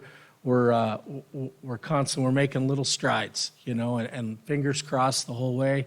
We're working towards this, and I don't think we'll quit working towards this until we get some type of agreement, resolution, or water for Cloverdale. That's where we're at. So, just thanks for your patience, but we're working on it. We're all here to fight for the community. Please go ahead, I.C. I wanted to thank both the mayor and the vice mayor for their excellent hard work and time that they've been putting into this difficult issue. And the mayor did an excellent job putting together an entire town hall all by himself. Thank you. I saw you looking. Okay. Well, I got a lot to add here. Okay. Curious about the ad hoc committee that's assembled right now. Is there a title for that ad hoc, or kind of what's the focus on that? The focus is the Potter Valley Project, 100%. On the Potter Valley Project? Yes. Okay. So I do want to possibly create another ad hoc that would be for the Cloverdale water sustainability. So some of the points here that would identify water storage and source options for Cloverdale. I think we also need to establish our unified goals for Cloverdale, provide input in the relicensing and studies and process of possibly, this might tie into your ad hoc, so that maybe that's something that, that I would like to add for that. Could you open that up on that a little bit, explain a little bit more about the relicensing? So, kind of joining the JPAs, this is, making sure that we can have our voice in, the Eel Russian Project Authority. So these are sort of, there's been historically, a lot of missed opportunities for the last 6 years. This was presented to Cloverdale in 2018. So kind of making sure that, that information is there. There's been a lot of decision-making that's been going on for the last 6 years that, we haven't been a part of. Sending letters, we haven't been a part of that. So it sounds like, we're a little late to a lot of this decision-making process, and so that's kind of a reality that we have to understand. Can I comment on that before you continue? Yes, sir. That might not be completely factually right, and that's something that might be a talking point that someone might have said. I have who that dates is. I have dates. I understand of you have dates. However, presentations. the Yeah. ability to be on that committee was not there. So yes, they came to us, they said, hey, and I wasn't here in 2018, but I was here in 21 when they did do this, or 22. 22 is that's when I started this. It was February 12th, 2020. Janet Pauley came here and invited us to be part of the Common Interest Agreement. Right. And then they removed everyone else and kept it who they are, so. we were invited, and then sort of when the first relicensing opportunity came up, we were urged to write a letter. Our city never wrote letters. So partially, there was some opportunities that looked like they were missed. And so, moving forward from now, that's just the past. It's good that we make sure that we get, we're part of this conversation, and sort of, it feels like to some degree that we're a bit of an outlier, I think, and we need to get part of this agreement. So, seeing like the opposition to what we want here in Cloverdale, I think there's things that we all want. Humboldt County has, their sort of what they're going for is very well defined, and it's very contradictory to what we want. Absolutely, is that's on the other side of the dams. Exactly. So I think it's good that we make clear what sort of goals that we have in mind as a city, so we can all kind of rally behind that.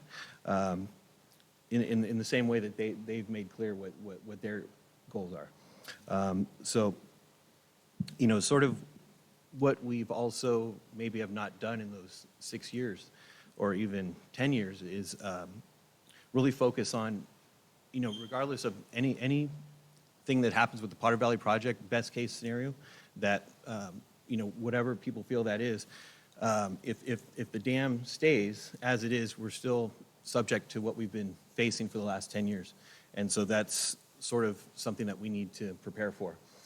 If the diversion happens, whether that's, some people say 3 years, I think maybe 2030 might be more accurate to when that would start, so that we have things in place that are going to make us resilient against drought conditions, curtailment, things that we're going to, if there's system failures that happen north of us, that's going to affect us. So contamination could happen in the Russian River, and just our overall water quality. So I think it's really important that we have things in place for the short term, as everyone agrees, and also the long term. This is Humboldt County and, CalTrout and some of the other agencies and municipalities that have goals that don't align with us. They eventually, in 50, 60 years, they want us to not have any water from the Eel River. So we have to have those short-term plans. We also have to have the long-term plans. So, the pipeline, yes, it might take 30 years, but let's start on that now. So, before this 50 or 60-year period in the future, we have these things in place where they're going to start pressing harder on our region to not be reliant on the water from the eel. So that's something we need to start doing, as far as like yesterday. So. And I agree, and they are going through the ad hoc and through the infrastructure subcommittee that we already have. We already handled both of those. That's great. As for our goals, the letter that we had and we sent to the state and the federal, it listed all of our goals, and we are completely on board with that. I think some of the other concerns that I have as well is some of these conversations regarding like, the Bureau of Reclamation, that we fully understand what the consequences of that might be, as far as like the cost. If the Bureau does take over the project, or the feds do step in, they're going to charge a lot more for water at the end of this than what we would pay with a NERF facility. Unfortunately, I got to say that's not quite true, because NERF doesn't even know what they're going to pay yet. And Kevin and I attended the meeting with IRPA, and they think it's going to be up to $1,400 plus per acre foot right now, I guess which is over 40%, which people are paying right currently. And so the numbers that some of the electeds are giving are unknown because they don't know. And so we can't say which is going to be more expensive. And if the feds take over, we don't know what's going to happen because we don't know who's even going to own it. I guess the numbers that I got were $200 to $250 an acre foot. This would be, possibly with the NERF facility in place. The Bureau of Reclamation, the estimate costs on that are $400 to $450 a square foot. Can I ask who gave you those? Janet Polly. She doesn't know yet either, unfortunately. I I know Janet very well. Yes, and she's very involved. So, Absolutely has. Absolutely for a has. long time. She's come to our city and has spoke here many times. So,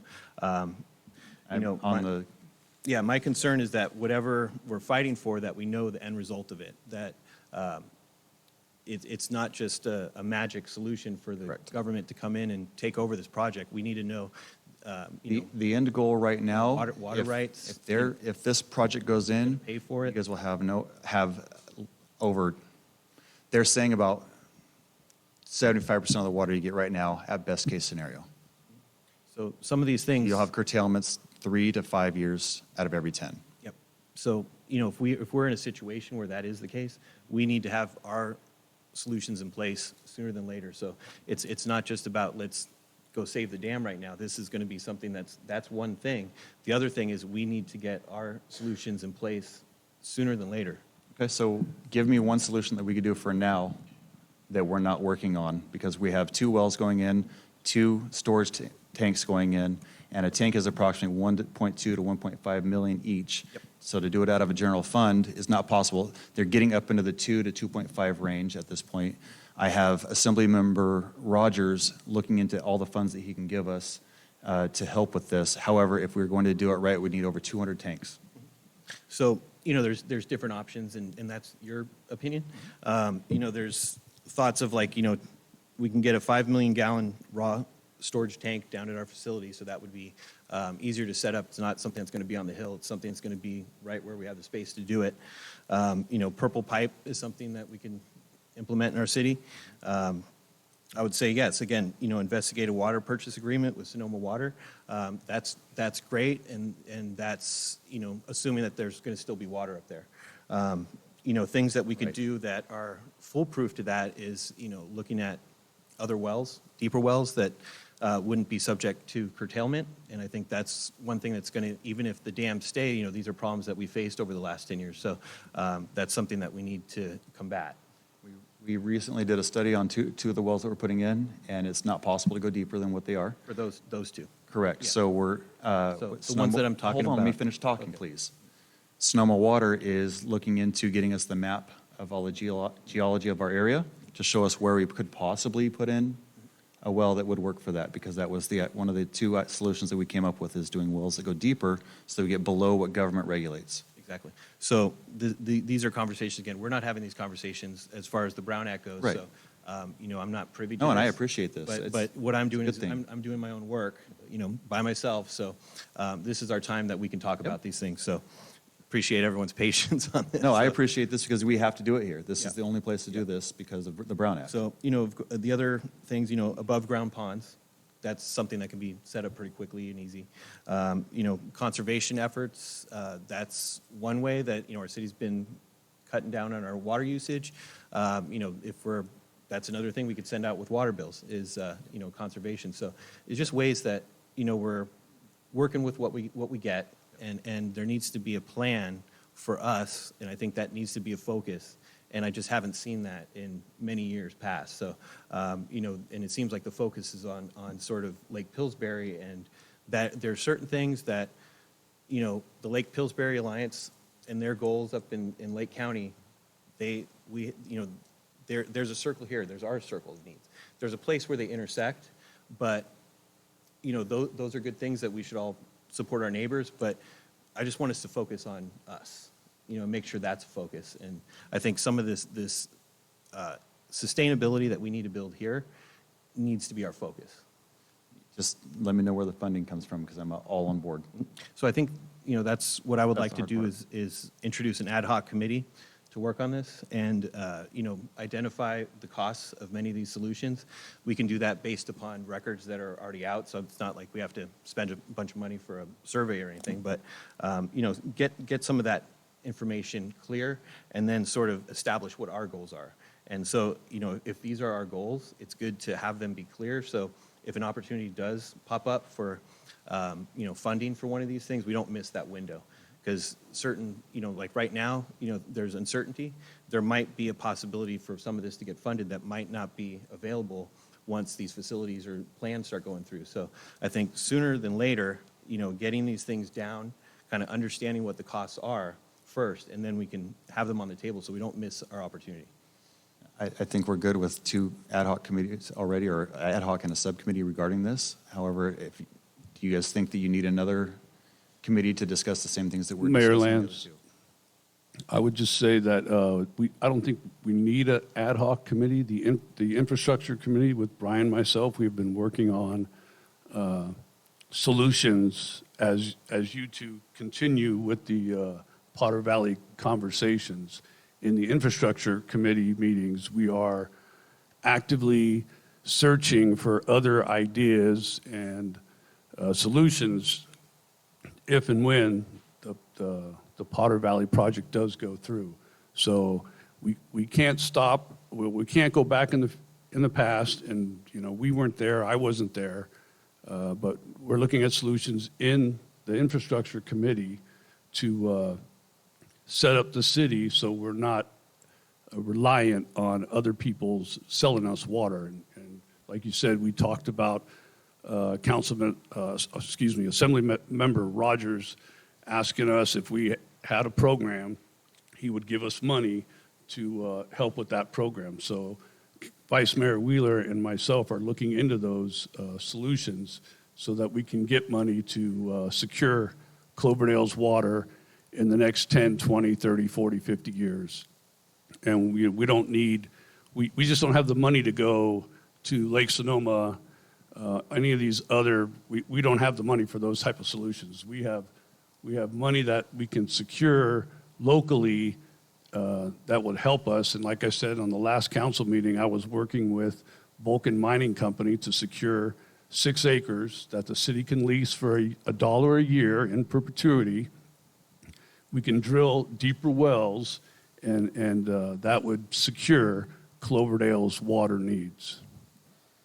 Possibly, hopefully. Yeah.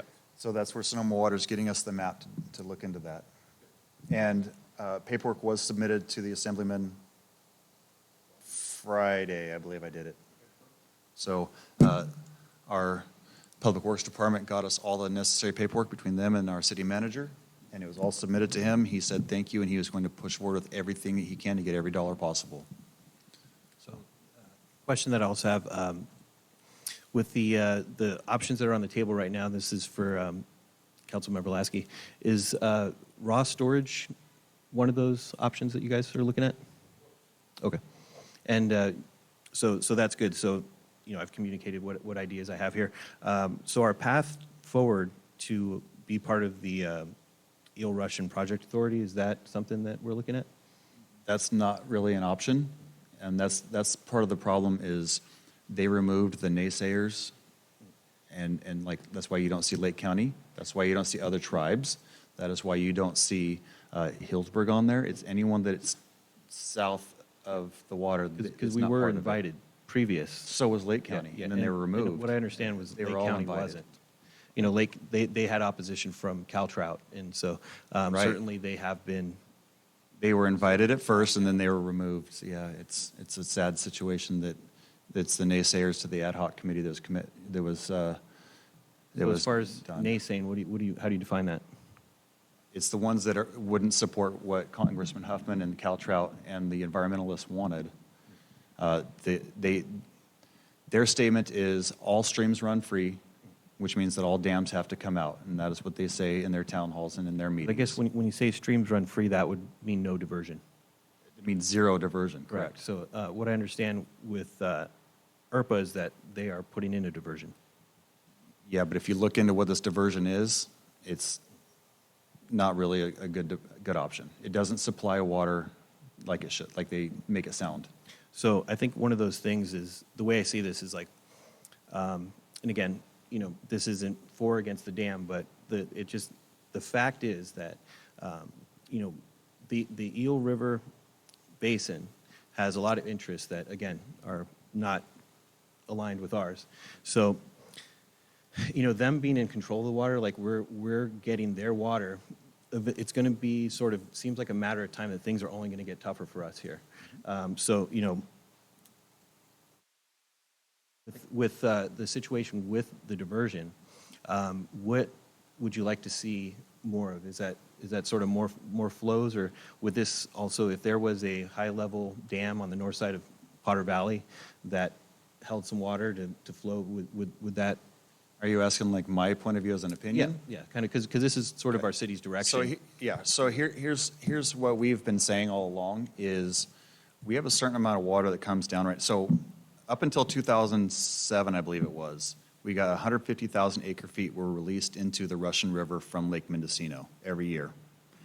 Around that time, the regulations were changed, and it went down to 50,000 acre-feet, so it cut it into a third. It has now been cut again down to about 39,000 acre-feet of water. So you're running about a quarter of what it used to be just 20 years ago or 15 years ago. My goal, let me not even get to the goal yet. With the amount of water that is supplied to Cloverdale currently, during the summer months, we use over half of our supply, getting down into the 30 to 40% of supply still in our reserve tanks. That means that if we have a fire during the late summer months, you don't have enough water to put out two houses at the same time. That's what that truly means. And then, if there is no water being released into the river enough to rebuild our system at night when no one else is using the water, then you have no water. And so your supply gets dwindled slowly. So my goal and my solution to Congressman Huffman and Supervisor Gore was that this is a base rate. What we're getting right now, the 39,000 acre-feet release, spread throughout, not through the winter months as a flood diversion, I'll call it. So I guess one of the conversation I'll have about this is, there's politicians that come and go. Certainly is like, Humboldt County's sort of, their goals, and Cal Trout, they seem to be what's going to be prevalent. And, I think really that is where, some energy should be focused as well. Because, there's going to be new politicians that come in a year and a half. So these, some of the regulations and the changes of flows are not from them, they're from Humboldt County and Cal Trout. So there's needs of the Eel River that certainly we can't ignore. And, so that needs to be part of our conversation as well. So the diversion that we normally have is less than 1% of the Eel River flows. And a lot of that's due to sort of failing facilities, is what I understand. So, well, there's a transformer that went out for PG&E, but PG&E didn't want to have this for the last 30 years. They've been trying to do this. They had a transformer go out, so instead of replacing that transformer for $2 million, they said they would have to replace them all for $20 million, and they don't want to do that, so they're going to do this process. They stopped the hydro electric on purpose, so that now the dam is not producing, so that they can have this excuse to do this. That's their choice, right? As their private choice. Company. So, Yep. What I'm saying is that, some of our focus might be misaligned a little bit, and keeping this focus sort of towards folks that maybe have a different goal than us, which again is like Humboldt County, and maybe that's a place that we can go make a comment towards them, let them know what our needs. We do have, us being between, northern part of Healdsburg and Potter Valley, we are subject to some major changes here. So I think these other folks that there's needs there for the Eel River that certainly we can't say that, they're not in a wrong place for wanting what they want. There's been a lot of damage done to this ecosystem up there. So that certainly isn't going to go away, and I don't think that their goals are going to change, but it's something that we have to work with, right? Of course, their goals aren't going to change, and we're going to pay them $1.7 million a year to fix what has been done over the last 100 years. The problem is Cloverdale cannot survive on the amount of water. Correct. So there is no solution in place.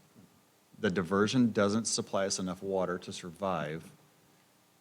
What do we do? You have to, the 30 to 50 years, great, that's easy. What do we do in 3 to 5 when you have no water, you can't take a shower, you can't wash a car? I have video of James Gore standing in the middle of the lake saying, don't wash your car for the rest of the year.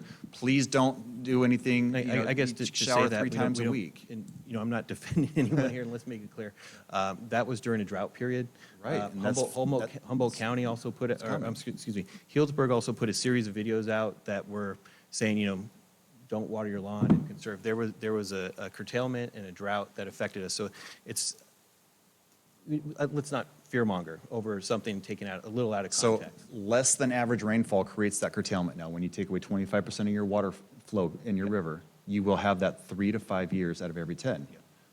So I think, And you're okay with that, is what you're saying. I didn't say I'm okay with it. Okay. What I said is But it like, doesn't have, then you what have I to said fight is this like fight, maybe right? looking back at like 2018, some of these things to make us more robust should have been in place a long time ago. So, Don't disagree. We're a little late. We should have raised Coyote Dam 50 years ago when it was available. That would have been good. We should have put in more our storage. pipeline. We should have done the underground aquifers. We should have done lots of things that were possible, but we didn't. So now we have to figure out how we're going to survive in 2028. Yep. So I think that is with, building a sustainability plan, identifying what the options are, making it clear. So it's, not just kind of throwing around things, but really identifying it, and then also identifying our goals. And I think that's one of those things is maybe it seems a little scattered what the community's hearing, because it's like there's something going on, but nobody knows what to do and exactly what it is. It's just, write a letter saying we need water, and, water's a goal, but like I think we could define it a little more clear. What would your suggestion be on that? Sort of, identify our water storage and sourcing options, establish our unified goals, provide input into the relicensing and studies process. So, I think having those, that's kind of one of the directions. Then, as far as the, building our resilience against, curtailment. So, what problems does curtailment present to us? So, how do we mitigate that? So we can define exactly what we can do to mitigate curtailment. Some of the quicker things are, like identifying where the wells are that we could drill lower and sort of be out of the influence of the Russian River. Again, conservation is something that we can do. That's an immediate change. So there's people can install pumps to their hot water that will circulate hot water, so you're not wasting that water. So there's a lot of things that we could do immediately, and some of those, very cheap. So I think there are a lot of options. It's just, I think if we can identify these things very clearly and communicate that to our community, I think people would have a better sense of what we need to all do. And I think right now people, when I talk to folks, it's kind of a hysteria. And so I think us as leaders, it's good to have a very clear established plan. So, we don't look like we're in a panic. Right. Derek, let me ask you a quick question. How long have we been working on those 2 water tanks? From the original plan to engineering to where we are now?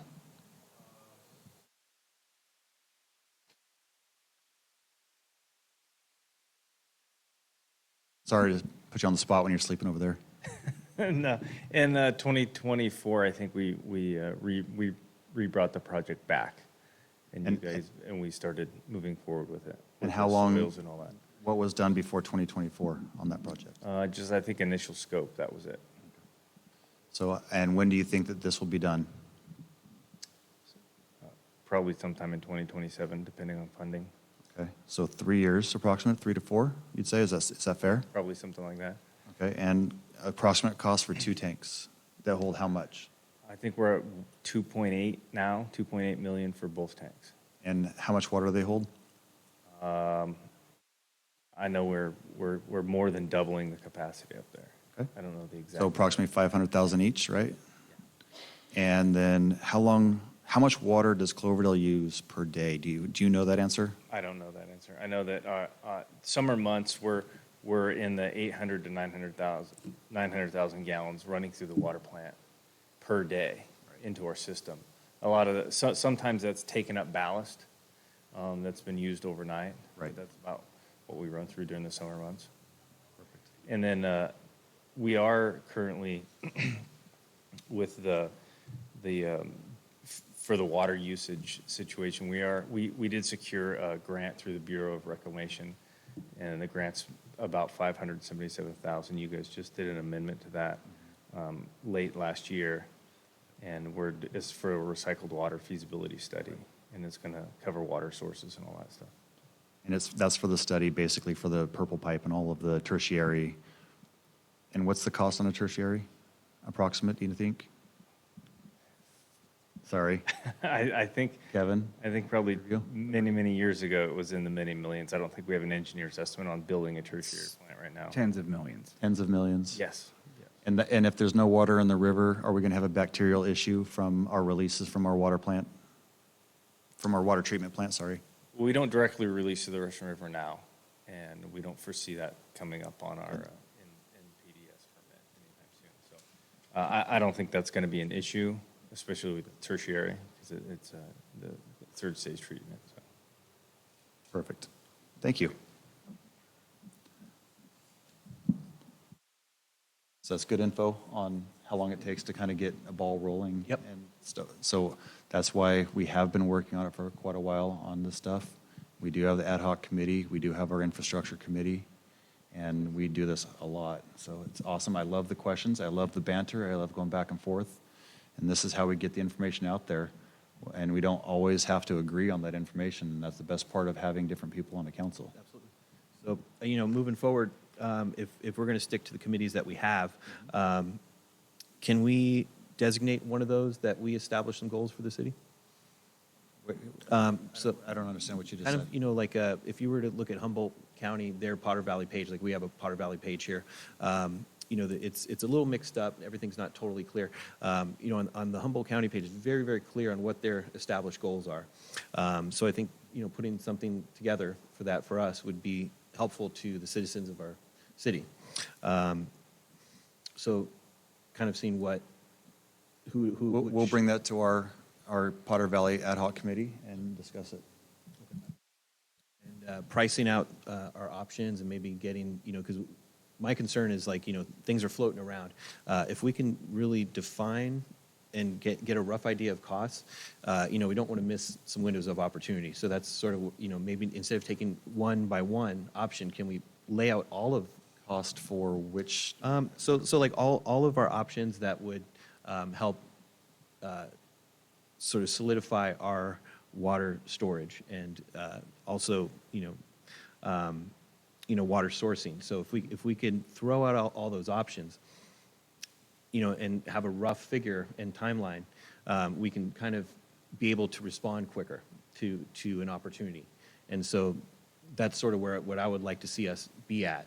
Because some things seem a little foggy. What year did we establish the CIP? We've got a CIP for about 5 years now, and so you should definitely take a look at that. That's when we did an exhaustive survey of all the departments. What are going to be your needs going forward? Identified tons of projects. There's not funding identified for a lot of them, but it is something that we need to probably update at this point, so that might be an opportunity to look at that.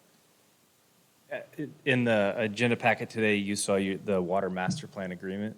So in that water master plan, we're also going to assess and identify needs in our water system for storage capacity, updating it, future-proofing it for larger developments and things like that. So we'll touch on these CIP projects and adjust that list as needed, as what we see projected and what's happening in the system. So. That's part of that study. Hey, Derek, real quick. When we're talking about future stuff and prepping ourselves here, when they're talking about possible wells going in different areas and deeper wells and all that, how much is our water plant right now capable of handling the type of water that comes out of a 200-foot well versus an 80-foot well, silt-wise and all that? What kind of upgrades would we have to do to our water plant to make that functional? I mean, really going out on a limb here, we really have to know there's such a vast amount of treatment, right, for the water that we're going to see down there. The problem is the strata that the water plant's sitting on right now just doesn't allow us to get anything lower than where we're at. You can kind of see all the screens from our wells. They're all kind of set at the same spot. And with these two new wells that we're doing right here, 7 and 8, the original project was a re-drill and a rehab. Now it's 2 re-drills. And we wanted to achieve that goal of 1,000 gallons a minute out of these. And we found the best strata to get into to achieve that goal. Because these are highly producing wells. We really want to get on point with them before we start really going really low and having to adjust the plant treatment to match a well that may not produce what we need. I just know that on a lot of these, and thank you, Councilmember Marquez, a lot of great ideas. We have all talked about these. This is something that comes up. It may not be in every meeting, but these kind of ideas are great, and thank you.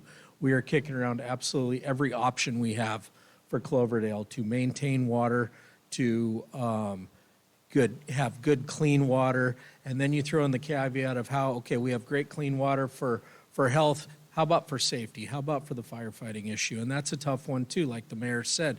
We're not going to have the water to be able to enjoy doing what we're doing right now, fight fires and do all that. You have the fireman. This is a giant puzzle we're putting together here. Thank you for the future stuff, but it all comes down to going and begging people for funding. It's all going to be funding, and that price is skyrocketing as we sit here and speak. So, yeah, these are great ideas. I'm more worried about what Sonoma County and Cloverdale is doing. I'm glad Humboldt's got a great webpage. Maybe we can work on ours, but right now we are going to sit in this ad hoc committee that we have and kick these around. And I think instead of establishing another ad hoc committee, maybe if we bring more suggestions to myself, the mayor, to other council members, we will absolutely discuss those and bring people up to date on that. So, Thank you. Question, maybe, because I want to have these conversations with you guys as far as the Brown Act.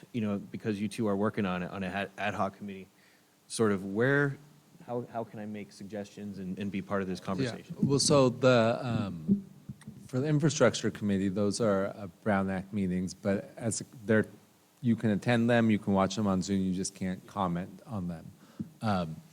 You can attend work meetings with the other group. And then they can bring stuff back here for discussion, just like's happened tonight. So they can report out both committees can report out during these items in the future on things continue to report out in the future on things that they're doing and have a conversation like that. And if there's ever something that we're looking to take action on, the committee can, of course, let us know, and we can agendize it for that specific, adoption of this or that sort of thing. That's more than just a sort of update and discussion.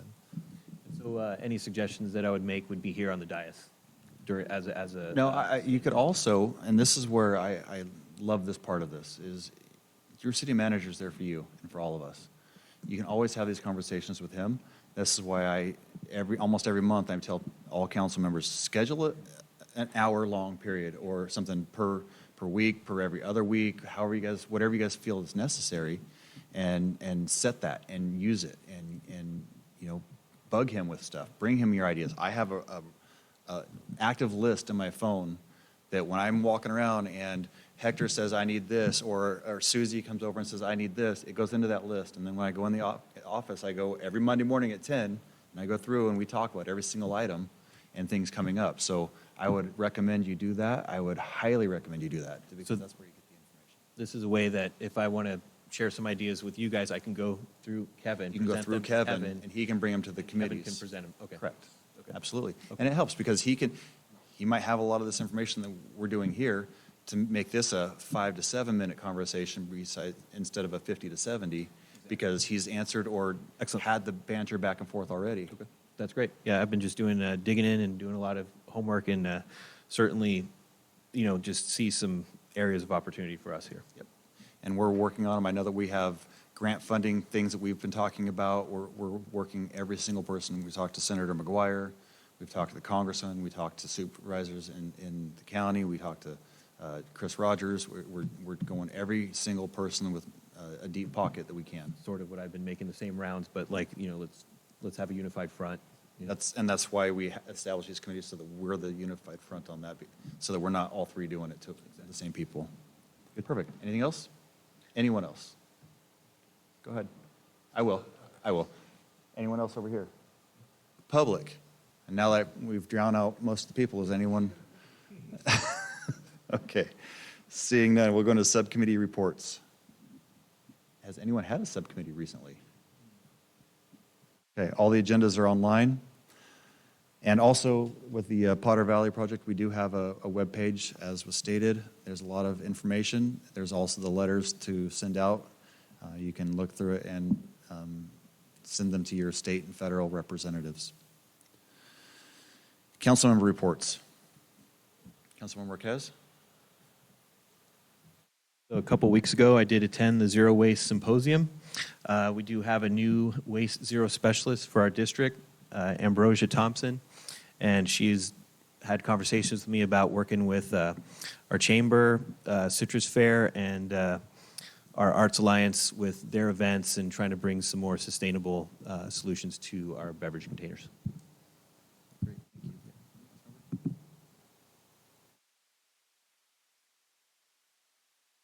Mike, got an extra one over here.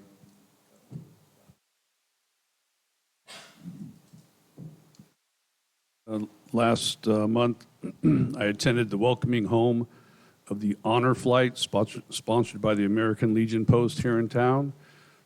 That was a great community-wide, county-wide event where a bunch of veterans, the whole point of that was the veterans, all the statues and memorials that are back in Washington, D.C., not all of the veterans who were participated in those events have been back to view the memorials in their honor. So that's what that was all about. There was a big turnout from Sonoma County, from the airport all the way out to Highway 101, both sides of the airport boulevard. So it was a great turnout. I represented the Navy, and a lot of Brian's Coast Guard individuals were there. Mr. Wheeler was absent. Other opportunities. I also, along with City Manager Thompson, Chief Parker, Councilmember Wheeler, and Councilmember Morgenstern, we attended the ribbon cutting ceremony for the tribal elder housing. That was a great day, and that's a great thing for Cloverdale. I also supported Nina and the Chamber of Commerce with the ribbon cutting ceremony for the Doggone It in the downtown business district. Great little shop. If you have pets or you need a leash for your goldfish, go on down there. They got everything. And I would also just put it out there to the public and to the council Nina's also going to be hosting a re-grand opening for the Ace Hardware that changed hands. A local family, everybody knows, we should go out and support them, and that's on May 24th. So, love to see everybody there. I just want to reiterate some of the things. This is more of a community thing. I wanted to thank the Public Works Department, Hector, getting all the guys going. We kind of came up and we got together and came up with kind of an aggressive timeline. Hopefully before Friday Night Live, we're going to meet it, and that downtown's going to look good. So I always want to commend the guys that are down there. These guys are out there every day doing stuff, getting the planners taken care of all the stuff and making it look good. So thank you guys. I appreciate it. Highly appreciated by the community. All right, I'll run through. I have four things. July 4th parade here in Cloverdale. And then after the parade, we have Wonder Bread 5 as a band that's going to be playing. They usually draw 2,000 to 3,000 people on their own. So it'll probably be the biggest event Cloverdale's ever seen, and we're really looking forward to it. I hope everyone gets to join and have a great time to celebrate our country. Vice Mayor and I met with Alexander Valley Healthcare last week to discuss their project they have coming up. They had to make some modifications to the design of the new facility, and so they are a little bit behind where they want it to be. However, it's happening, it's moving forward, and the first thing they want to do is work with the city to put through Washington Street from the Citrus Fair to Hillsburg Avenue. The school has already done their portion, and now the city and the healthcare center are going to do their portion. Hopefully, they want to start in September. We're really hoping that happens even sooner. We have meetings tomorrow to discuss to get the road done before the rest of the project starts. The next thing I have on my list is we've recently had some deaths due to opioids, some overdoses, whether they happen in Cloverdale or to Cloverdale residents. And some of them were young, some of them were very preventable, some of them were our friends, and they were even discussed the night of their death with the rest of the mayors of the county and our county supervisor. And so with that, there's ways to help people that are overdosing on these opioids, and it's the Narcan. So I took it upon myself to reach out to Alexander Valley Healthcare and St. Vincent de Paul and try to establish a program to make Narcan available throughout our city. And the good thing about Narcan is you can't hurt somebody with it. There's no liability, there's no responsibility. You can give it to anybody you want at any time. And if you're not on that opioid, it's not going to hurt you. And so I got the support from Alexander Valley Healthcare and St. Vincent de Paul to supply all the Narcan we could ever use in our community. And so they are going to be giving cases of it to the city. So I reached out to our Chamber of Commerce and said, since you have access to every business, let's put out something to try to get Narcan in every business. And so we're working on that through the chamber to reach out and see how many businesses would be willing to do it. St. Vincent de Paul and Alexander Valley Healthcare both said they would do educational trainings just so that people can get rid of the fear that it's going to hurt somebody or they're going to be liable for if they touch someone. And with that, I have reached out and created stickers for business windows, little 4-inch by 4-inch stickers that say Narcan is available inside, so that if someone is overdosing on our sidewalks, they can easily find the product that they would need to save a life. It's sad that we're there in this time of our world, but we are. And so I'd like to save the kid that touches something wrong. We've seen law enforcement officers patting somebody down or searching a car, and they overdose because it goes through rubber gloves, it goes through your leather gloves, and it gets into your skin, and the slightest amount can kill. And so I want to make sure that not only our users are protected and safe as much as we can, but the people that are just in our normal community are protected and safe. So that one's going through at a fast pace because of the people around us that are supporting us. Now, the last thing I have is June is Pride Month. First part of this is we always do a proclamation for Pride Month, and I had an idea this year, and I want to see if we can get council's approval with a little head shake of whether they give good direction on this. When we do the proclamation, I can't be here on the first meeting in June, so I'm hoping we can do it on the second meeting of June. And I want to invite everybody in our community that wants to take part and be in this picture to support the proclamation, so it's not given to just one person. You're not singling anyone out. It's anyone that wants to step into this building and take a picture and be proud of Pride Month and be part of Cloverdale's community. I'd like to do it that way instead of just picking one person. So if you guys are on board, I'd like to be able to put that out to Mike and have him start putting it out. Now with that, the flag raising, because June 1st falls on a Sunday, I reached out to some friends of mine here in town, and they would really, really like it if we could hold a flag raising ceremony that Sunday at noon. And I thought it was a good idea. I told them that the council would love to take part in that if I could ask and get everybody's approval on it, of the time frame versus doing it the Friday before. The Sunday, the day normally flags are raised earlier, however, they asked if we could do noon. So I said I will put it out to the council and see if I could get a head nod to support that time. I see you grabbed your mic. Do you have a? Absolutely agree. I think it's a great idea. So, Mike, I mean, since these aren't items, we see head nods, maybe we can start putting out some information for these two items that way, so that the proclamation's on the second meeting in June, and that it's who it's going to be representing and who can accept that proclamation as a whole community, and then the Pride Month time for raising the flag. So thank you, everyone, for that support and supporting our community. That's all I have on that. So let's move into, I'm sorry, go ahead. I just have one more thing with the, sorry, I don't have a mic, but you guys can hear me.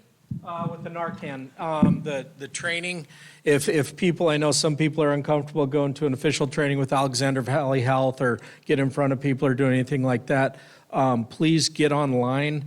There is numerous, I don't have the exact websites, if you just Google search Narcan training, you can actually get on there. It shows you how to identify somebody that's having an opioid crisis, how to administer the Narcan, and then you also get some type of certificate when you're done with any one of these. Like I said, there's really no liability, but it's a great further your knowledge, and I think this is going to be a huge help in the community, and in this day and age, it doesn't hurt to have it in your car or wherever you're at. Just like the mayor said, you can just touch this stuff and you're done. So it's nice to be able to help somebody if need be. So yeah, they are online. Please look into them, and it would be great.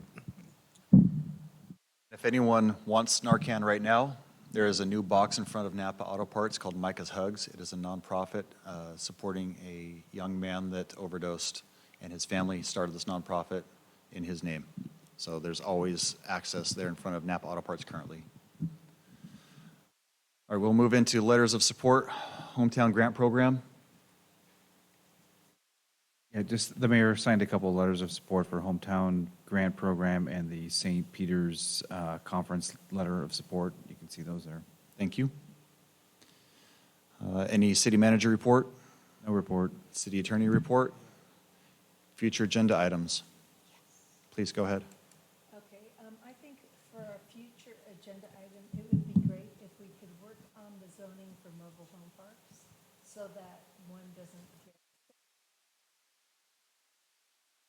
Great if we start to work on that. At an infrastructure subcommittee, you think, or admin subcommittee before we bring it here? Whatever you think is best. I'll let. So just so the council knows, because it's zoning, it will have to go to the planning commission, so it can certainly go to your committee first, but I just want to let you know there's that. Absolutely. I think it'd be great if we could do whatever's the fastest way, because I just would hate to see one of our mobile home parks get sold. In that case, it would go straight to the planning commission if you guys are. Perfect. Any other future agenda items? It was just made clear to me, and Mike, thank you for this. Hold on one second. If you guys don't mind, I apologize. Should say Narcan is the brand name for Naxalone. We know, but no one knows what that word is. So if I put that on a sticker on a window, no one would know what it was. We had a big, long conversation about that. So that's why everyone's familiar with that name, even though it's even not the name on the boxes that you're getting these days. So thank you for that, absolutely. But that is good for the record to make that clear. Narcan is a brand, but it's what everyone identifies. All right, with no other future agenda items, thank you everyone for a great council meeting. Meeting is adjourned at 8:29.